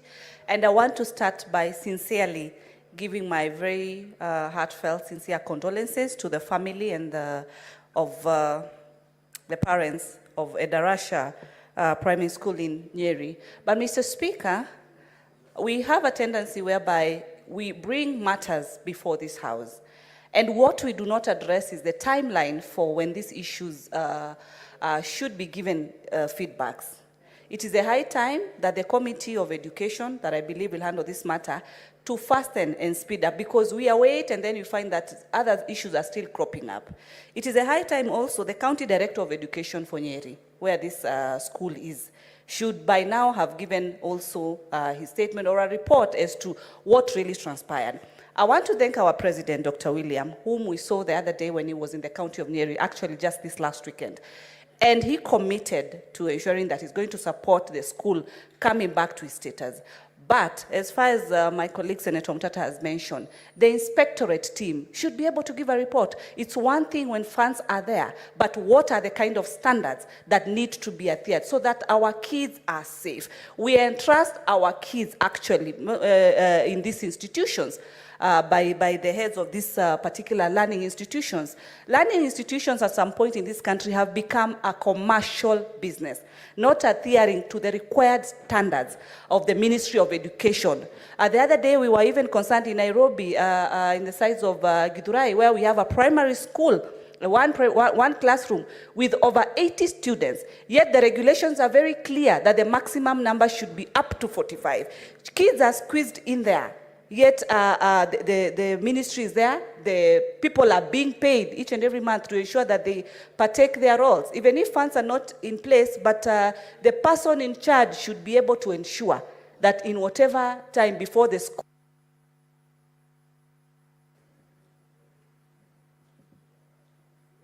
Okay, that is that. So next order, clerk.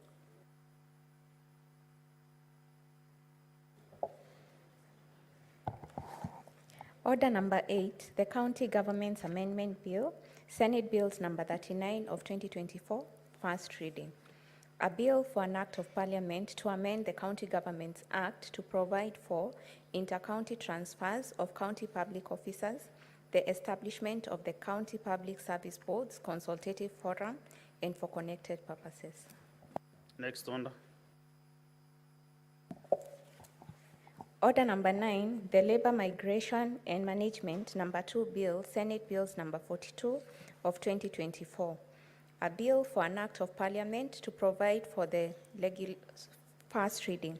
A bill for an act of parliament to provide for the regulation of private employment agencies and the recruitment of workers within and outside Kenya, safeguard the rights and welfare of job seekers and migrant workers, and for connected purposes. Next order. Order number 10, motion, alteration of the Senate calendar for part 4 of the third session. Senate Majority Leader, move the motion.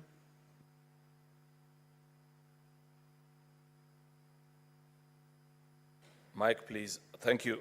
Mr. Speaker, I rise to move the motion on the alteration of the Senate calendar for part 4 of the third session, that notwithstanding the resolutions of the Senate made on the 15th of February 2024 on the approval of Senate calendar and 19th of August 2024, the alteration of the Senate calendar, pursuant to Standing Order number 32-4, the Senate resolves to further alter its calendar, regular sessions for the third session 2024 in respect to part 4 to 1, continue with regular sittings until Thursday, the 31st of October 2024, 2, proceed for recess from 1st of November 2024, 3, resume regular sittings on Tuesday, 12th November 2024.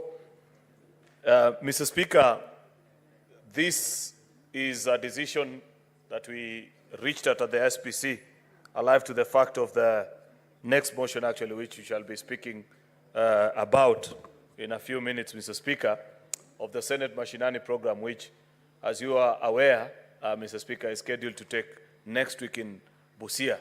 But because of other exigencies of work, Mr. Speaker, and considerations that need to be made, we've had to reschedule it actually to the month of November. And Mr. Speaker, that being the case, then it means we have to redo our calendar as has been proposed this afternoon, Mr. Speaker. This is a fairly straightforward matter, but there are two things that I'd wish to speak to.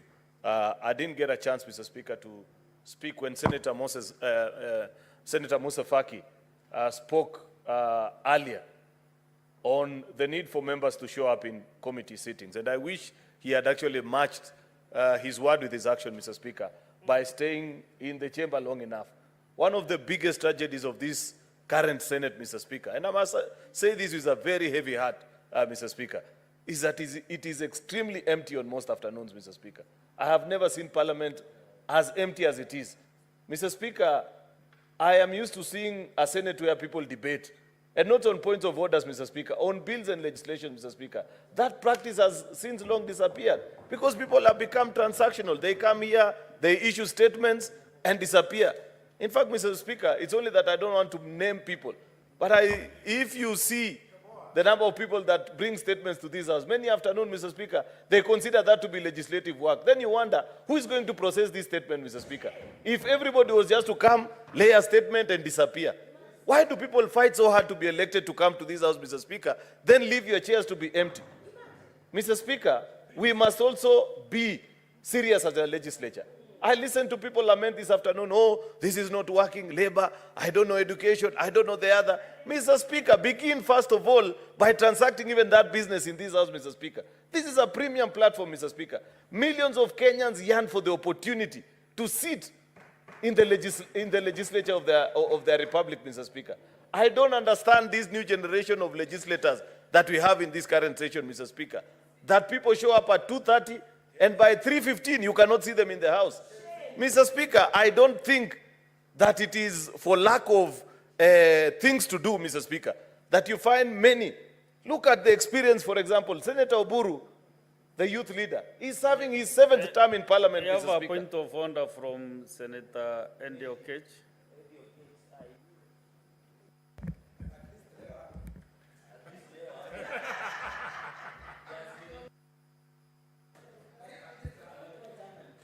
Mr. Speaker, I raise understanding order number 22.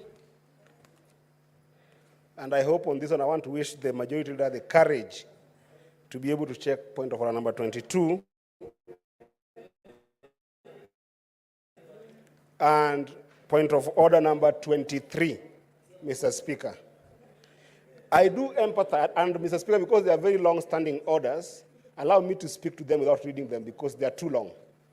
And the reason why they are too long, Mr. Speaker, is because in this entire, Mr. Speaker, may you protect me from the noise the other side by Senator Cherargei, Mr. Speaker? Just protect me, Mr. Speaker. Because what the majority leader is talking about here is very, very important, Mr. Speaker. And because it's important, Mr. Speaker, the point of orders number 22 and 23 are functional point of orders, Mr. Speaker. They are the point of orders that prescribe functions of leadership of this House, Mr. Speaker. They define the leadership of the majority side and their deputies. They define the leadership of the minority side and their deputies. And they have got functions, including, Mr. Speaker, whipping members of this House to be in this House. Mr. Speaker, is it in order for our whole majority leader, Mr. Speaker, to get up and come here and start lamenting about his members who are not showing up in the House and therefore making the House always empty, Mr. Speaker? Is it an abdication of duty that majority leader, together with his deputy and majority whip and deputy majority whip and even the minority leader, Mr. Speaker, are not doing their work in terms of whipping members of this House to be in this House, Mr. Speaker? Why must we sit as senators, Mr. Speaker? Senator Njagi Okech, have your seat. Resume your seat. If I am the majority leader, Kiriari, what he meant about elections, once you're elected, you take personal responsibility. It is not about whipping members to be in the chamber. It is about personal responsibility and duty after you get elected. That is what he meant. And it does not do the work of the whip, which is done by Senator Boni Karwale. Proceed, Majority Leader. Mr. Speaker, I'm struggling to follow what my good friend Senator Eddie is trying to converse because, you know, I never whipped him to put up posters in Migori and ask the people of Migori that he wants to represent them in this House. Therefore, it cannot be my business to whip you as a member of the Senate because I'm a leader in this House to tell you come. Mr. Speaker, I was giving the example of Senator Oburu, a fine gentleman, a revered legislator, serving his 7th term in Parliament. But every afternoon, from 2:30 to as late as possible, sometimes, despite his extremely advanced age, Mr. Speaker, he has the energy to sit in this House. But you find young people, Mr. Speaker, that are in this House who show up for 2 minutes, they pick up their call, they disappear. They are chasing 1,001 things, Mr. Speaker, none of which is exceptional and bringing any value to the country. Mr. Speaker, I thought the rule of life, Mr. Speaker, is that you succeed first at one thing so that you advance to the next level. Therefore, I want to request and humbly plead with my colleagues that, Mr. Speaker, because we have got such a sacred responsibility, and there are many things that the country is looking up to us to resolve, can we find the time to attend House sitting, Mr. Speaker? If you look at the order paper today, Mr. Speaker, you will see more than 20 bills that are the committee of the whole stage, Mr. Speaker, some of which have been on this order paper for more than 5 months, Mr. Speaker, because we cannot raise 24 delegations. Surely, Mr. Speaker, do we need a Kamkunji, like we are being invited, Mr. Speaker, that we need to call people to come? These are not budgetary issues, Mr. Speaker. You don't require a budget, Mr. Speaker, for you to do your legislative work. Therefore, Mr. Speaker, I don't know what Senator Eddy has eaten before coming into the House, but I am trying to address you, Mr. Speaker. He is actually over shouting, and I cannot concentrate, Mr. Speaker, because of the noise that he's making. Senator Andy Okech, can you, if you are consulting the Senator in a very low tone, mention about tongues?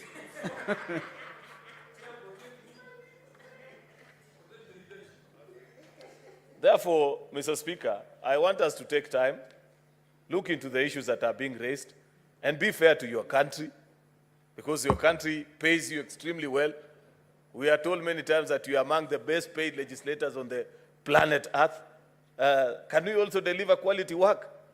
And just stop, my good friend Senator Kajwang, even as you expose on the challenges that we have in the Republic, it goes beyond just pointing out to the maladies and the challenges that you are facing.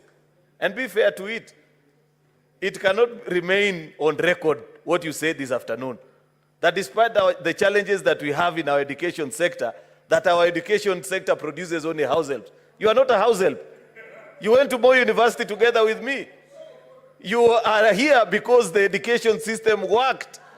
Therefore, Mr. Speaker, even as we complain about the things that are not working in this country, Mr. Speaker, let us not exaggerate some of these challenges. I believe this country has produced serious professionals on the globe. It's not just housemates, the way Senator Moses Kajwang wanted to paint it, Mr. Speaker. Be fair to your country, Moses Kajwang. Senator Kajwang, what's your point of intervention? Mr. Speaker, on matters of fact, I was with Senator Cheriot, Majority Leader, at Moi University, at the Student Center. We went to address a Kamkunji not too long ago, and the students told us the kind of problems that they are facing. And Mr. Speaker, is Senator Cheriot in order? In the morning session, while he was away, he's lambasting members who are not here. While he was away, Senator Cherarkei and Senator Onyonka put the CS for Labor to task, because the CS Labor brought us a schedule showing the jobs that we have exported. Mr. Speaker, it is a fact. That report was tabled here, that the president has been gallivanting, going all over the world, and the bulk of the jobs that he has secured are housemaids. It is described there, Mr. Speaker. It is a fact that was tabled here. And Mr. Speaker, it is also a fact that India produces and manufactures technical and IT and computer science experts. And that's why Silicon Valley is dominated by Indians. Mr. Speaker, can the majority leader, even in challenging, yes, we had a good education at Moi University. That's why I'm here. But if we are exporting labor, if that is one of our products, if diaspora remittances are bigger than the returns from coffee and tea, Mr. Speaker, that means that the production of labor is our biggest industry. But Senator if Kajwang, we are producing house girls, Mr. Speaker, we should be ashamed of it. Majority Leader, resume your seat.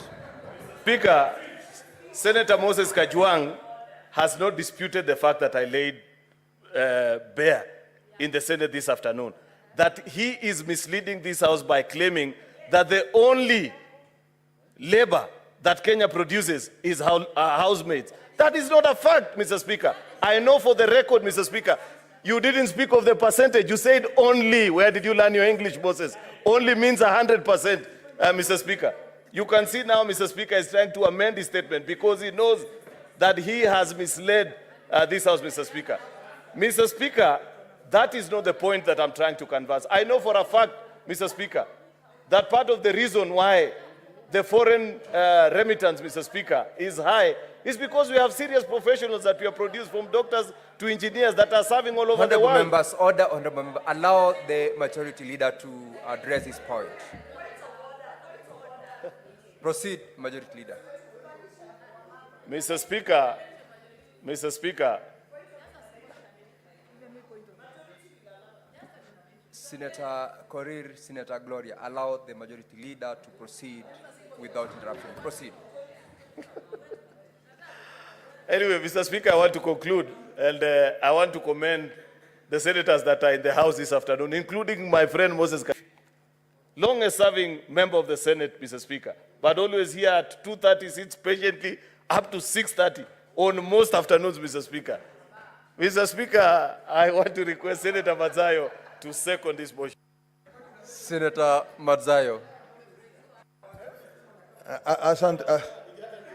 Asante Bwana Spika. Bwana Spika aliposema mwisho kabisa, huo ni ukweli.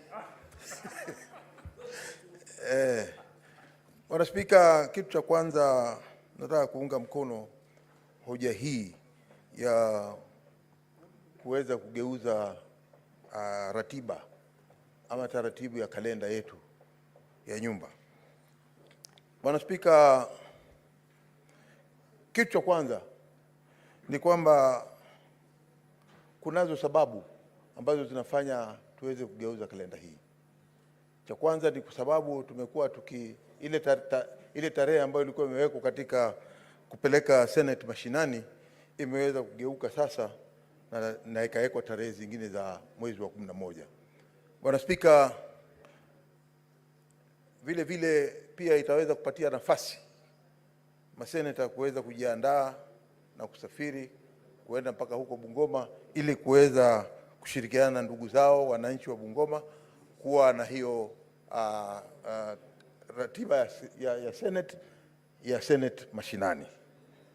Bwana Spika, mimi kama nikiwa nitaweza kutoa ule advice ama sijui tunaweza kuita namna gani, lakini ni kwamba katika hili bunge letu la Senate sasa imekuwa ni lazima tuzingatie mambo ya kwamba tuko na seriousness, ya kwamba hizi tabia ambazo tunaanza sasa za kuweza kwamba kuona kama seneta mwenzako anaongea na pengine huwezi kupendelea vile anavyoongea, unasimama mara moja na kusema kwamba ama unabofya kile kibwagizo kiko mbele yako, alafu unaweza kusema kwamba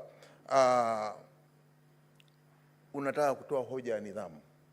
Hoja ya nidhamu, Bwana Spika, kama ninavyoelewa mimi katika ile wakati ambao tumekuwa hapa ndani na tumekuwa pamoja na ndugu yangu Cheriot na pia vile vile Kajwang, najua hoja ya nidhamu ni kitu muhimu sana, ambao kumuingilia mtu katikati akiwa anaongea pengine saa nyingine inakuwa inapoteza hata ule mwelekeo ama zile fikra alizokuwa nazo. Kwanza tuweze kujizuia, tumuache yule anayekuwa anaongea aongee mpaka amalize, alafu ndio utaweza kujua mwelekeo wake ulikuwa namna gani. Hoja ya nidhamu ni sawa, lakini tuzitumie kwa njia ya kisawasawa. Hayo ndio maoni yangu ambayo naweza kusema. Na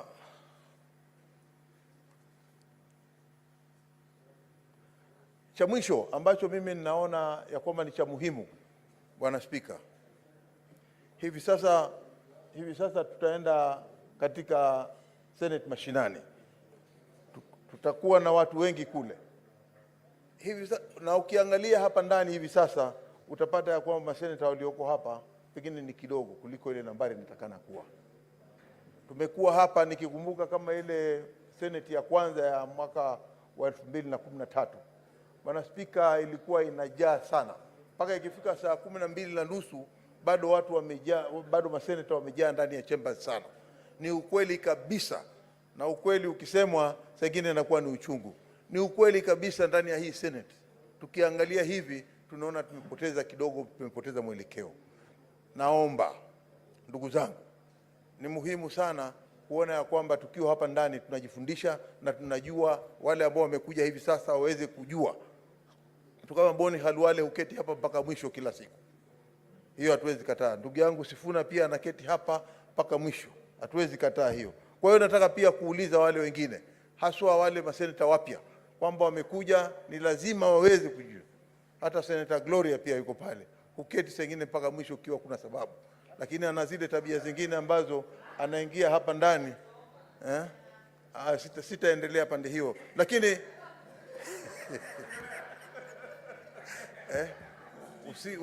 usije na vile vitisho vyako hapa vya kuvaa sijui namna gani, umepaka sijui rangi gani.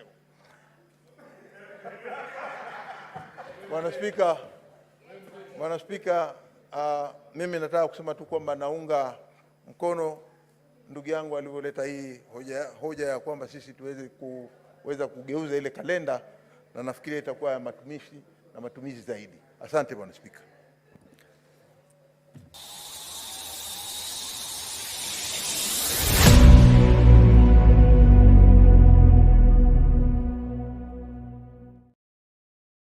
Of February 2024, approval of the Senate calendar, and on 19th of August 2024, alteration of the Senate calendar pursuant to Standing Order 32-4.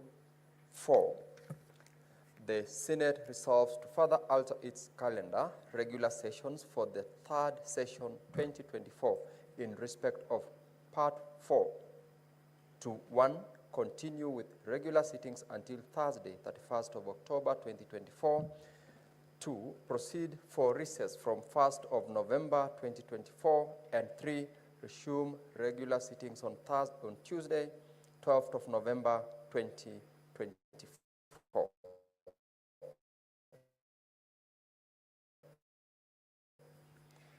Members to contribute to this particular motion. I have a number of members who've requested to contribute. Senator Orwoba Gloria.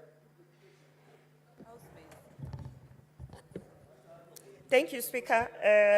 It is important that, Speaker, we contribute to the matters we want to contribute, Mr. Speaker. And I want to support this proposal, Mr. Speaker. I want to support this because I have seen what recess does. People come back rejuvenated, but I have also seen that sometimes it is better we stay in chambers and have the debates that we need to have, Mr. Speaker. Mr. Speaker, coming from a background that believes that all jobs are dignified and must be respected, Mr. Speaker, as a specially elected senator, I want to say that even as I take my recess, Mr. Speaker, in the proposed dates that we have, Mr. Speaker, we go back to talk to the housemaids that Senator Kajwang was referring to, Mr. Speaker. Those are dignified jobs, and those are voters, and they should be respected, Mr. Speaker. So as a house, sometimes, and this is why I think this proposal that is being brought by the majority leader is important, because I think Senator Kajwang needs to go back home and appreciate the people that voted him in. Some of those people are housemaids that Senator Kajwang, and I'm sure he has a housemaid in the house, Mr. Speaker. So, Mr. Speaker, as I support this proposal, Mr. Speaker, I want to remind all the senators that recess should be taken seriously. And when we go for recess, when the time comes, now that it has been postponed, Mr. Speaker, I urge all the senators to go and talk to all the electorates, including the housemaids. What is your point of order? Just, Senator Gloria. Senator Gloria, allow Senator Kajwang to raise his point of order. Proceed, Mr. Senator Speaker, Kajwang. it is out of order to impute improper motives on the part of colleagues. We had a debate here, a conversation on statements, a matter that has been prosecuted. On discussion of the calendar of the Senate, Senator Gloria Orwoba is imputing that Senator Kajwang has got a low opinion of housemates. I never said that. I never, and it's not about sounding. Mr. Speaker, can you direct Senator Orwoba to stop clout chasing and focus on the matters at hand, and to withdraw the kind of motive that she's trying to impute on my part? Mr. Speaker, it is house girls that feed my children, that feed me, that clean my house. I hold them in the highest esteem. The only question here is that we are not producing jobs for the future. That's my problem. Senator So, Mr. Speaker, please guide Senator Gloria to focus on the things that are before us, or else she logs out. Very well, Senator Gloria, kindly resume, and as you submit or Mr. Speaker, contribute to this motion, refrain. Mr. Speaker, I am contributing to the motion. Proceed. The motion is about the calendar of Senate. Senator Gloria, yes. allow the chair to conclude the directions he was giving. Okay. Continue submitting to the motion, but refrain from making reference aligned to the extent that is not within the motion on the adjournment of the House. Thank you, Mr. Speaker. I stand guided, and I am encouraging. Mr. Speaker, the motion is about the calendar, and in that calendar, we have recess. And you know, we have seen even most of the times people think recess, you go to sleep. But recess is actually about going back to your constituency of people who elected you, so that you can touch base with them, Mr. Speaker. Amongst those people are plumbers, mamambogas, and housemaids, and house girls, Mr. Speaker. So for me, I am just encouraging all the senators in the House that when they go back to recess, they should not forget the house girls, because those house girls, those are dignified jobs. And Mr. Speaker, as I was contributing to that motion, I also wanted to really place the importance of all jobs, senators, National Assembly members of Parliament, all jobs, even your job in the Speaker's panel, Mr. Speaker.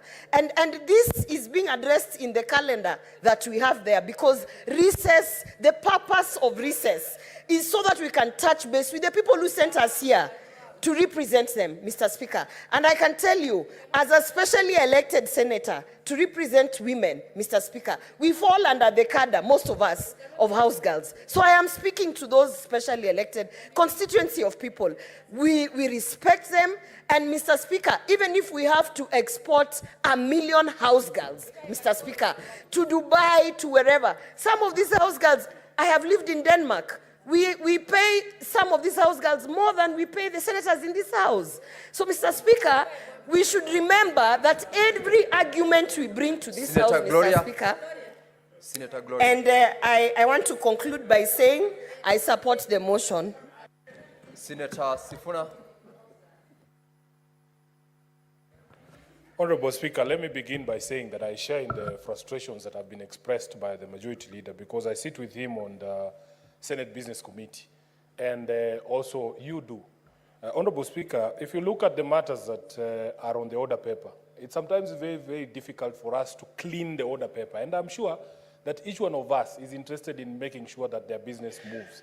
At least I can speak for those senators on the minority side. We have tried to develop a system where they tell us in the leadership, especially the whips, when people are traveling, when it is likely that we can have matters put to a vote, and so on and so forth. Honorable Speaker, of course, this calendar alteration has been necessitated by the matters that came before us during recess. And after the extension of the 2 weeks, Majority Leader, it was also my expectation that at least yesterday we would have a full House so that we would be able to transact some of the business, and that was a bit disappointing. But the chair, and I'm happy that the Speaker who's on the chair today was here with me yesterday, and we prosecuted the matter until the last order.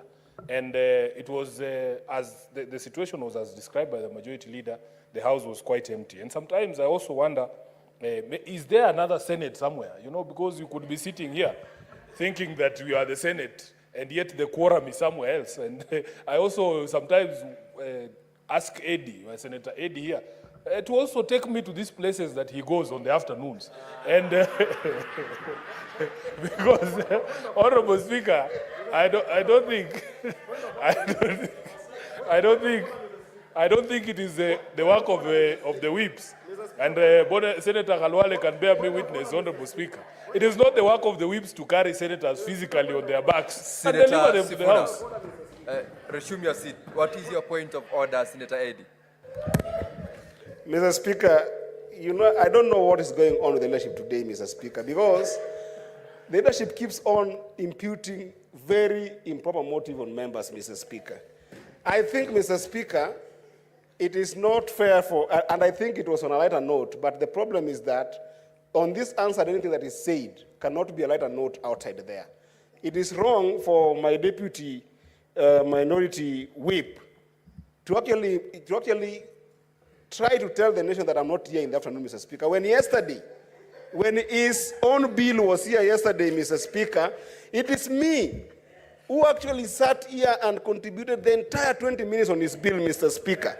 And Mr. Speaker, if you go unanswered, Mr. Speaker, and check the number of time the deputy minority whip has been in this house in the afternoon compared to Eddie Okech, Mr. Speaker, I think you will find that I've been here 80 times much than the deputy speaker, Mr. Speaker. And Mr. Speaker, there is something called Mzalendo Trust, Mr. Speaker, that had actually given a score on this house and showed that it's Senator Njagi who is the most available person in this house, followed by yours truly, Eddie Okech, in terms of president in this house, Mr. Speaker. So, Mr. Speaker, I wish that my very good friend, Mr. Speaker, Senator Sifuna, can withdraw that statement and also appreciate that the fact that I supported him yesterday up until the last minute, Mr. Speaker. I thank you, Mr. Speaker. Senator Sifuna, resume your seat and resume your contribution. Sorry. Honorable Speaker, I'm quite surprised by the path that has been taken by Senator Eddie, because I also take him to nice places, especially in the evenings. So if I ask that you show me where you usually go in the afternoon, don't take it personally. But Speaker, I want to conclude by saying that I look at this calendar and it is extremely tight because of the slow pace at which business moves. And if we can commit, I wanted to even suggest maybe to the majority leader that we should designate special days for putting the question and divisions so that it is mandatory for people to attend. And that way, all our bills move. Because I can see all of these, many of the bills on the order paper, Honorable Speaker, you will see these are members' bills. And we have already been 2 years in this House. At this particular point in time, you have to demonstrate the sort of legislative work that you have done. So when we say these things, Honorable Speaker, it's not to impute negativity on our colleagues. We know that the senator's life, it is a harrowing job. I understand that. And especially, I feel especially, sensitive for those who have to travel long distances to come to Nairobi for House business. But at the end of the day, Honorable Speaker, it is for the benefit of all of us to be able to be in the House. And a few things that the majority leader said that I have a different perspective on. Honorable Speaker, I had opportunity to sit with a few members of the diaspora. The reason why diaspora remittances are more than any other industry in this country is because we are not creating jobs here. And that is something that has been acknowledged even by the Kenya Kwanza government by trying to put in place certain things. Even yesterday, the debate we were having about having cheaper electricity, putting in place infrastructure, all those things are the things that other countries have done to encourage investment in their countries that then result in jobs. So it is not that we are exporting labor. We have been unable to create opportunities for people here. And if you speak to the people who have spent their lives in the Middle East, in the Eastern Europe, in the US, doing menial jobs, Honorable Speaker, they would like to come back home. And in fact, that is the message that they told me to carry when I came back, that they would like to come back home. They would like to retire in Kenya. They would also like not even just to retire, but find opportunity to do the same jobs that they are doing out there here in Kenya so that they can be around their families, Honorable Speaker. So lastly, Speaker, we have to be a bit more, I don't know what I can say. I have challenged my friend, the leader of majority, that we need to maintain that spirit we had when we were discussing that motion on nationhood, the state of the nation. It would really feel bad if we lost that spirit. So that if something is wrong, and the way that we had started, if something is wrong, something is wrong. I don't think there is anybody, Honorable Speaker, who can be proud of the country we are living in. When you see the images we saw yesterday on the news, that police officers are bludgeoning a student at the university, and a police officer just casually drops a tear gas canister, or where the young man is lying. I don't think anybody or any one of us can be proud to live in such a country. And we need to go back with that spirit that as we conduct our affairs here, we can set the objective truth and set our country right. I thank you, Honorable Speaker. Thank you, Senator Sifuna. Senator Cherargei.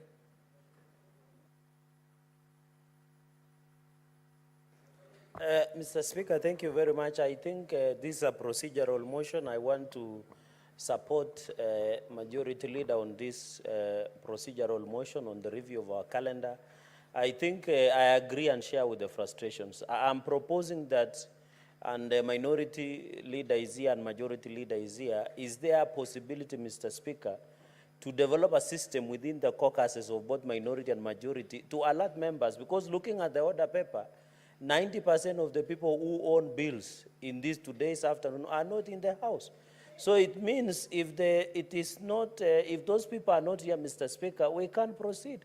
It means the House will adjourn prematurely, Mr. Speaker, and we know the effect of prematurity. Mr. Speaker, the secondly is that, secondly, Mr. Speaker, is as I am wondering, because today, Mr. Speaker, Senator Faki raised an issue of resources within the running of committees. And you are aware that senators are pending bill of 450 million. You sit in the liaison committee. You are aware that because of budget constraints, every committee will get 7 million for domestic travel, Mr. Speaker. I am wondering how will our facilitation to Busia, for example, be? Because the Senate looks like to be struggling in terms of facilitation and finances in terms of it. Even as we applaud the Senate machinery, Mr. Speaker, because we want to understand the people. We are a byproduct or the product of the evolution, Mr. Speaker. We want, when we want to go to Busia, people should understand the workings, the functionality, the ability of the Senate, Mr. Speaker, through Senate machinery. What we need to be told is that are we well resourced enough to avoid a sitting? Because this rescheduling of Busia, myself, I had made proper arrangements. Because the calendar, Mr. Speaker, the calendar I had been given was to be in Busia on 23rd September, Mr. Speaker. Mr. Speaker, you can imagine the financial and emotional anguish. I'll go through, Mr. Speaker, in reorganizing the diary, Mr. Speaker. You know, my cows are calving at that season, Mr. Speaker, so it will be hard to balance to be in Busia and taking care of my cows and also harvesting maize, Mr. Speaker. And we have a small matter of sugar matters, Mr. Speaker. So at the end of the day, Mr. Speaker, I want to appeal to Senate Business Committee because some of us do not have a privilege in sitting there. Can they find a way of engaging members so that we don't need to be having a conversation? I'm agreeing, Mr. Speaker, I want to protect members. Most members, Mr. Speaker, who step out, especially in the afternoon session, I want to inform the majority leader, they always go to the Senate launch, and some of them have healthy challenges. Maybe they want to use restrooms, Mr. Speaker. They want to make phone calls to follow issues with our members of public in various counties, to console us as stakeholders like cabinet secretaries, console their party leaders, like Secretary General of ODM. Maybe there is a matter on the floor of the House. Mr. Speaker, when you see Senator Eddie Okech stepping out of the Senate, even you, I normally get you calling Bomet to find out issues, to clarify a few issues before you come and cooperate. So I want to ask Majority Leader if he was imagining other things that members are doing. I can confirm to him that members are doing very good things when they're in the Senate launch, Mr. Speaker, when they are taking tea and mandazi, when they are consulting, Mr. Speaker. Sometimes you get emergency from your family, Mr. Speaker, and you cannot make phone calls from the floor of the House. Some people raise, Mr. Speaker, and you have to appreciate that as young legislators, Mr. Speaker, we have more business than youth leaders like Senator Oburu Odinga, Mr. Speaker. You know, most of them have how do you say it in English? Most of them, Senator Mr. Speaker, Cherage, kindly refrain on the language. Sorry, Mr. Mr. Please Speaker. use parliamentary They language. are finished. They are finished in giving birth, Mr. Speaker. So they don't have many problems like young legislators like Senator Eddie, Mr. Speaker. Some of them are still trying to find relevance and footing in politics, Mr. Speaker, in this country. So I want to appeal that I agree with Majority Leader. We have our caucus as Kenya Kwanza. We mobilize ourselves. If Senator Cherargei has a business or Senator Sigei, the Majority Leader, if Senator Karen Nyamu, be alert in advance. And Secretariat kindly, because and this is special appeal, most of our colleagues who have bills, sometimes they don't have moving notes. I want to ask your office of the Speaker to also come in handy and assist members who have bills but do not have moving notes, so that when you ask them if they are ready to move their bill, they are not even ready to move.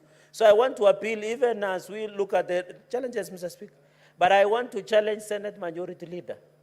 The way Senator Eddie has said, even as leadership, from the House leadership, chairpersons of the committees, they should lead by example and be present in the House. Like the Deputy Majority Leader, I want to challenge the Senate Majority Leader to work closely and encourage the Deputy Majority Leader to be always here so that we can get that inspiration. If the Majority Leader and Deputy are not here, Mr. Speaker, the people who are ordinary members might not feel the motivation to be here. I'm not saying she's not there, but she's always there, but sometimes held up in other engagements or parliamentary duties. So we need, at the end of the day, Mr. Speaker, to ensure that as leadership, we lead a way forward and allow that cohesiveness, Mr. Speaker. And if we can borrow the spirit of Minority Leader, Mr. Speaker, I can tell you the Senate will change. But we have agreed, let us move forward, Mr. Speaker. Let us engage and moving forward. This motion will ensure that it goes into place, Mr. Speaker. With those very many remarks, I support this motion and I thank you. Thank you, Senator Njagi. Senator Keroche Tabitha. Thank you, Mr. Speaker, sir, also for giving me this opportunity. And I rise also to support the alteration of the Senate calendar for the part 4 of the 3rd session. I think the senators should work on targets to ensure that the business for the 2024, meant for 2024, should be complete before the end of the year. So I like the way the Majority Leader has said that we need to push, to alter the calendar so that we can ensure that we can finish the business. And I was surprised to see Senator Kajwang mentioning of the job, and giving a description of the job when he's a well-exposed man. I know he moves all around the world. He knows the maids of Canada, the maids of UK drive cars. They work on hour. 1 hour, you cannot afford to pay them when it comes here to Kenya. So when you present them there, they will get better pay. And when they're coming back, the way they will help their families, I think we'll see progress in this country. What we should be working on is to ensure we grow our economy to meet those standards. Because here, our maids, the way we pay them, to me, I should be fighting how they should be paid more. You can imagine how many hours they work. But when you go there, you have a maid that can work for the hours that Kenyan maids work here, you cannot afford. They earn more than 100,000. I think more than teachers, more than even, I don't know who. So I think when we were doing the Kenya Kwanza, we were saying kazi ni kazi, and we ensure that we dignify all the jobs that are here, and we should work very hard to ensure we grow our economy so that we can meet the international standard. The reason why we are sending ours outside there is because our economy has an issue. So let's fix our economy. You'll see our maids and the teachers and the senators, parliamentary, whatever, they are equal. But today, here in Kenya, we have that gap. But when abroad, there is no difference. Whether you're working as a maid, you're working as a waiter, you're a manager, you earn the same. You park the same cars outside there at the parking. That is how we should ensure the Kenya will be. But we need to grow our businesses, we grow the manufacturing, we ensure that we get that environment for businesses to thrive in this Kenya. So, Mr. Kajwang, you've traveled. Don't lie to people that you don't know the work of the maid. When we send somebody in German to do a maid, it's better off paid, highly paid, more than the DCs of this country of ours, more than the county commanders of this country of ours. And when they bring their money here, you can see the difference. You will never even know they were maids. But here in ours, you are thinking the maid in your house is the same maid in abroad. But I know one day, even our mates here in Kenya will match the international. So I support the alteration of this calendar so that we ensure that we can finish the business meant for the 2024. It will be so sad that we can forward business meant for this year 2024 to 2025. And I think it's not right for a senator like the Nandi senator to stand here in front and lie to the whole of Kenya that Senator Keroche is not in this house. I'm very sure if we compare who is in this house more than the other, it is Senator Keroche, not Senator Nandi. And I know the Nandi people can confirm that, and the Nakuru people can confirm that.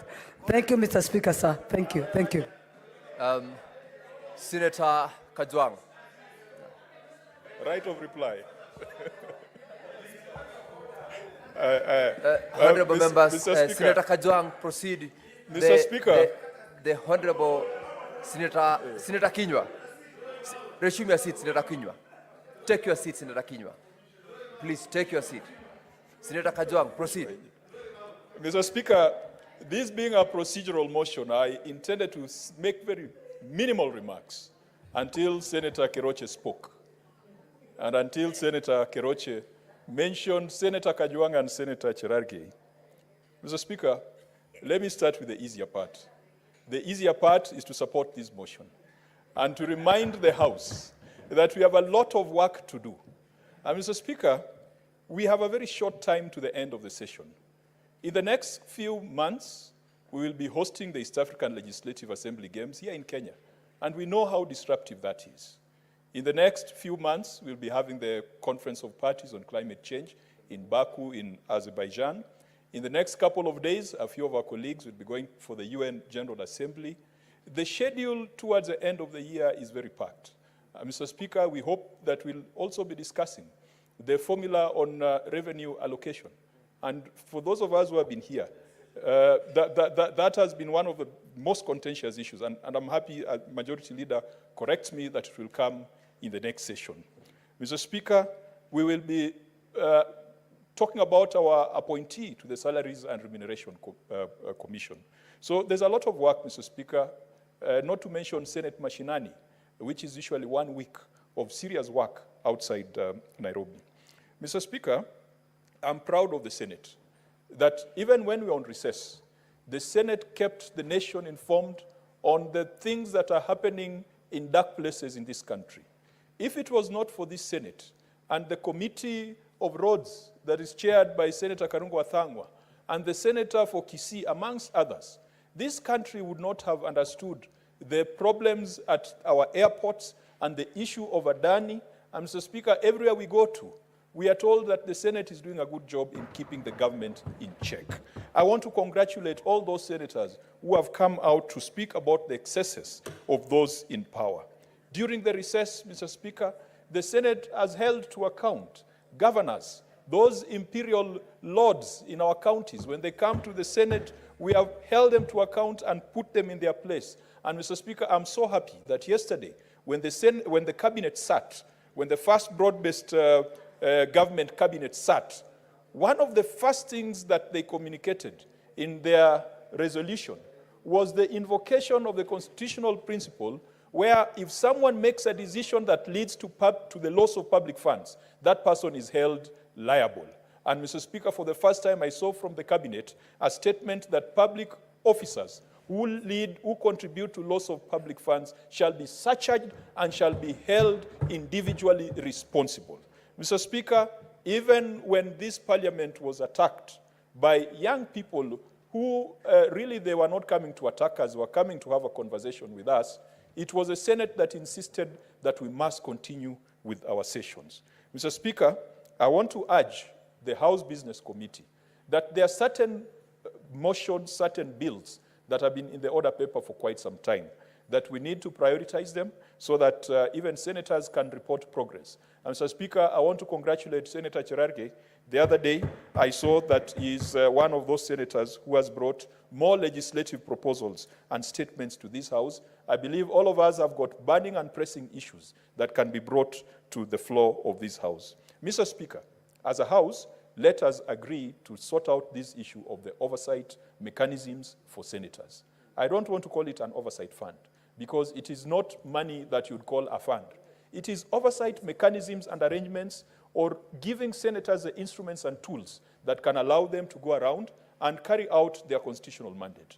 Right now, as we speak, Senator Omtata has been forced to go to court to compel a county government to produce accountability records. Mr. Speaker, we need to give ourselves teeth. No one is going to give it to us. If other parties were to have their way, they would detooth this Senate. If we donated our powers, or if we donated the space to any other institution, they are not going to give us more. They are going to take away from the Senate. And so we must find a bipartisan way of sorting out this issue of oversight arrangements so that in between our sessions, because on Friday, Saturday, and Sunday, we are out there in the counties, we should be able to facilitate senators to carry out their constitutional duties. Mr. Speaker, as I finalize, because this was a procedural motion, I think this Senate is expected to have a fairly adult conversation on issues affecting this nation. And Mr. Speaker, the issue of jobs has come up. And I don't want to take a personal approach to it. And I'm glad that Senator Keroche is in this House. Perhaps I might not know about every other senator, but I believe that Senator Keroche is one of those who's creating jobs in this republic. Mr. Speaker, and I want to disclose this. When Senator Keroche joined this House, she talked to most of the senators. She talked to me and told me, I'm expanding my operations. Could you get me someone with certain qualifications so that I can consider them to push my organization to the next level? Very few entrepreneurs will tell you that. Very few entrepreneurs will reach out to colleagues and tell them, I am expanding, I am scaling up. If you have someone, recommend them to me. Because some people will go to their relatives and family, and those are the ones who kill industry. Senator Keroche, I'm very proud of you, and I'm very proud of what you've been able to achieve in a tough environment. But we cannot be lenient with a government that spends money on training, spends money on education, and then does not spend time and money to create employment opportunities for those people. We cannot mince words. We must tell the government the truth as it is. Why can't we enable more people to be industrialists and entrepreneurs like Senator Keroche? Why should we spend money on an education system that gobbles up the bulk of our budget for us to then spend more money to go look for jobs for those people out there? Mr. Speaker, the labor market follows the rules of supply and demand. If you've got an excess supply of labor, it means that your local market, you have already satisfied the conditions, you have already satisfied the demand for the local market. For you now to go to Germany to look for more jobs for your people. And yet, we are here as senators, the upper house, Mr. Speaker, trying to be apologetic over a government that has failed to create jobs for our people. Whether we are exporting nuclear scientists, Mr. Speaker, whether we are exporting tech professionals, whether we are exporting lawyers. Mr. Speaker, we are in an environment where in this country you have doctors without jobs. And yet, the doctor-patient ratio is not where it's supposed to be. You have a situation where you have lawyers who are tamaki. Senator Kajwang, what's your point of order, Senator Gloria? Mr. Speaker, I raise on a point of order on statement of fact. That is Standing Order 105. Mr. Speaker, I have heard Senator Kajwang saying that this government is not creating jobs and this government is actually not intentional on solving the issue of the lack of jobs, Mr. Speaker. Mr. Speaker, it is open knowledge and it is in the public that we have various funds. We have the Uwezo Fund, we have the Women Fund, and all those funds are intentional to ensure that we create enterprises. To be able to make jobs, Mr. Speaker, we must push enterprises. We even have a new ministry of micro and whatever enterprise, Mr. Speaker. So is it in order for someone to stand and say that this government has made actually no intention in creating jobs when we are spending a lot of, including the Hustler Fund, Mr. Speaker. So, Mr. Speaker, I think he should say maybe that we have done it at 50% or 30%, but not that we have not done it as a government. As you conclude, Senator Kajwang, could you also be confined to matters of facts? As you conclude. Mr. Speaker, I invite the House to peruse publicly available documents, the report of the Kenya Institute of Public Policy and Research, KIPRA, the report of the Kenya National Bureau of Statistics. The numbers are there. The unemployment ratio, the unemployment rate is there. The Federation of Kenya Employers, the rate of unemployment is there. It is not getting any better. And that is why you have now a policy of growing diaspora remittances. And Mr. Speaker, as I said, diaspora, the product that you are calling diaspora remittance, is human capital. Mr. Speaker, when we went to the United States, in the state of Minnesota, we found highly trained Kenyan doctors running the medical services in that country. That is how it used to be in the past. They did not go there yesterday. They went there 20 years ago. That is how it used to be in the past, that we would produce doctors and export doctors. Mr. Speaker, we used to produce engineers and export engineers. Mr. Speaker, the London Metropolitan Transport System was designed and is supported by a Kenyan, produced and educated here in Kenya. In Minnesota, the state, Mr. Speaker, the head of nursing and medical services is trained at the University of Nairobi, did his locum and internship in Kenya. That is a kind of export that we should be doing. Mr. Speaker, even when it comes to coffee, we export prime coffee. We export prime tea. That is what Kenya has been known for. That is what Kenya should be known for. And that is what our government should strive to be known for, that we are exporting professionals of the highest caliber who can bring back home skills that can drive this economy. And I am not afraid to say that someone who went to the university, it is demeaning for them to go to Qatar and be subjected to house calls, Mr. Speaker, when that person studied architecture, that person studied law, that person studied engineering. Let us not be apologetic. Let us not be embarrassed to call it what it is. But, Mr. Speaker, I do not believe that Senator Orwoba, 9 months from today, because she has told us there was no withdrawal, so there will be some things after 9 months. 9 months from today, I do not think that that baby that she will raise and take to school, that she would be happy for that child to study engineering, only for that child to become a housemaid. Let us not be mediocre. Let us not be mediocre. And let us tell the government not to treat Kenyans in a mediocre fashion. We have the capacity to be the Silicon Savannah. Mr. Speaker, we have the capacity to export IT labor. We have the capacity to export legal labor. The president should not be using taxpayers' money to go and look for jobs of guards and house girls. And we are not demeaning them. We are just saying that let him create those opportunities here at home. Mr. Speaker, I beg to support. Now, Senator Halwale, you definitely cannot then... I rise under Standing Order number 66 to request that since we have now become repetitive on this procedural motion, Mr. Speaker, you put the question. You invite the mover to reply. I want to do some other business.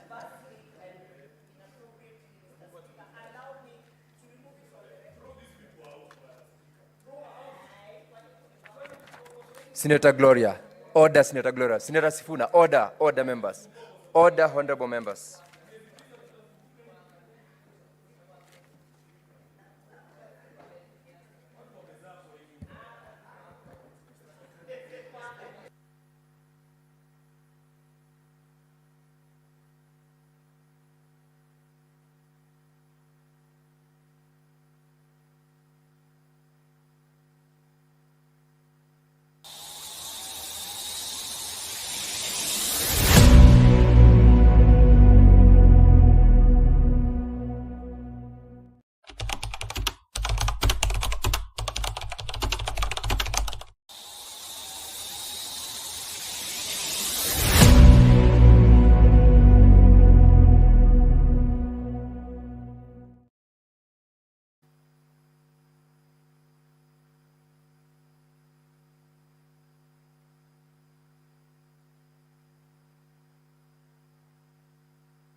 Honorable Senators, pursuant to Standing Order 1091, I propose the question that the mover be called upon to reply on the motion.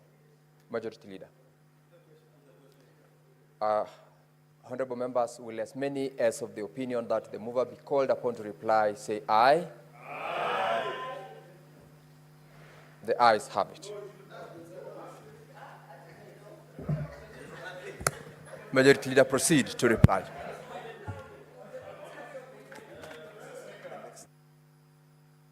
Speaker, I want to thank colleagues who have taken time to speak to this motion, who have supported, and the commitment that has been made this afternoon by colleagues, Mr. Speaker, that they'll try and attend these sessions every afternoon, Mr. Speaker, debate, engage, Mr. Speaker, choose to be informed, not spew ignorance, Mr. Speaker, or half-truths, Mr. Speaker. I want to appreciate, Mr. Speaker, the interest with which many of our colleagues have on the government programs of Kenya Kwanza. I would invite Senator Moses Kajwang that he is looking for the information on bilateral labor agreements, Mr. Speaker, in the wrong places, Mr. Speaker. Such information as the jobs that the President has secured cannot be found in the postings that he's referring to, Mr. Speaker. Information on KNBS and such like information, Mr. Speaker. I want, Mr. Speaker, to appreciate as well, Mr. Speaker, the commitment that has come from Senator Cherargei and Senator Eddy, that despite their young age and interest within and without of this House, Mr. Speaker, that they will always stay between 2:30 and 6:30 in following what the leadership is urging them to do, Mr. Speaker. And that is how they will become leaders in this House in the future, Mr. Speaker, out of their dedication. With those very many remarks, Mr. Speaker, I beg to reply.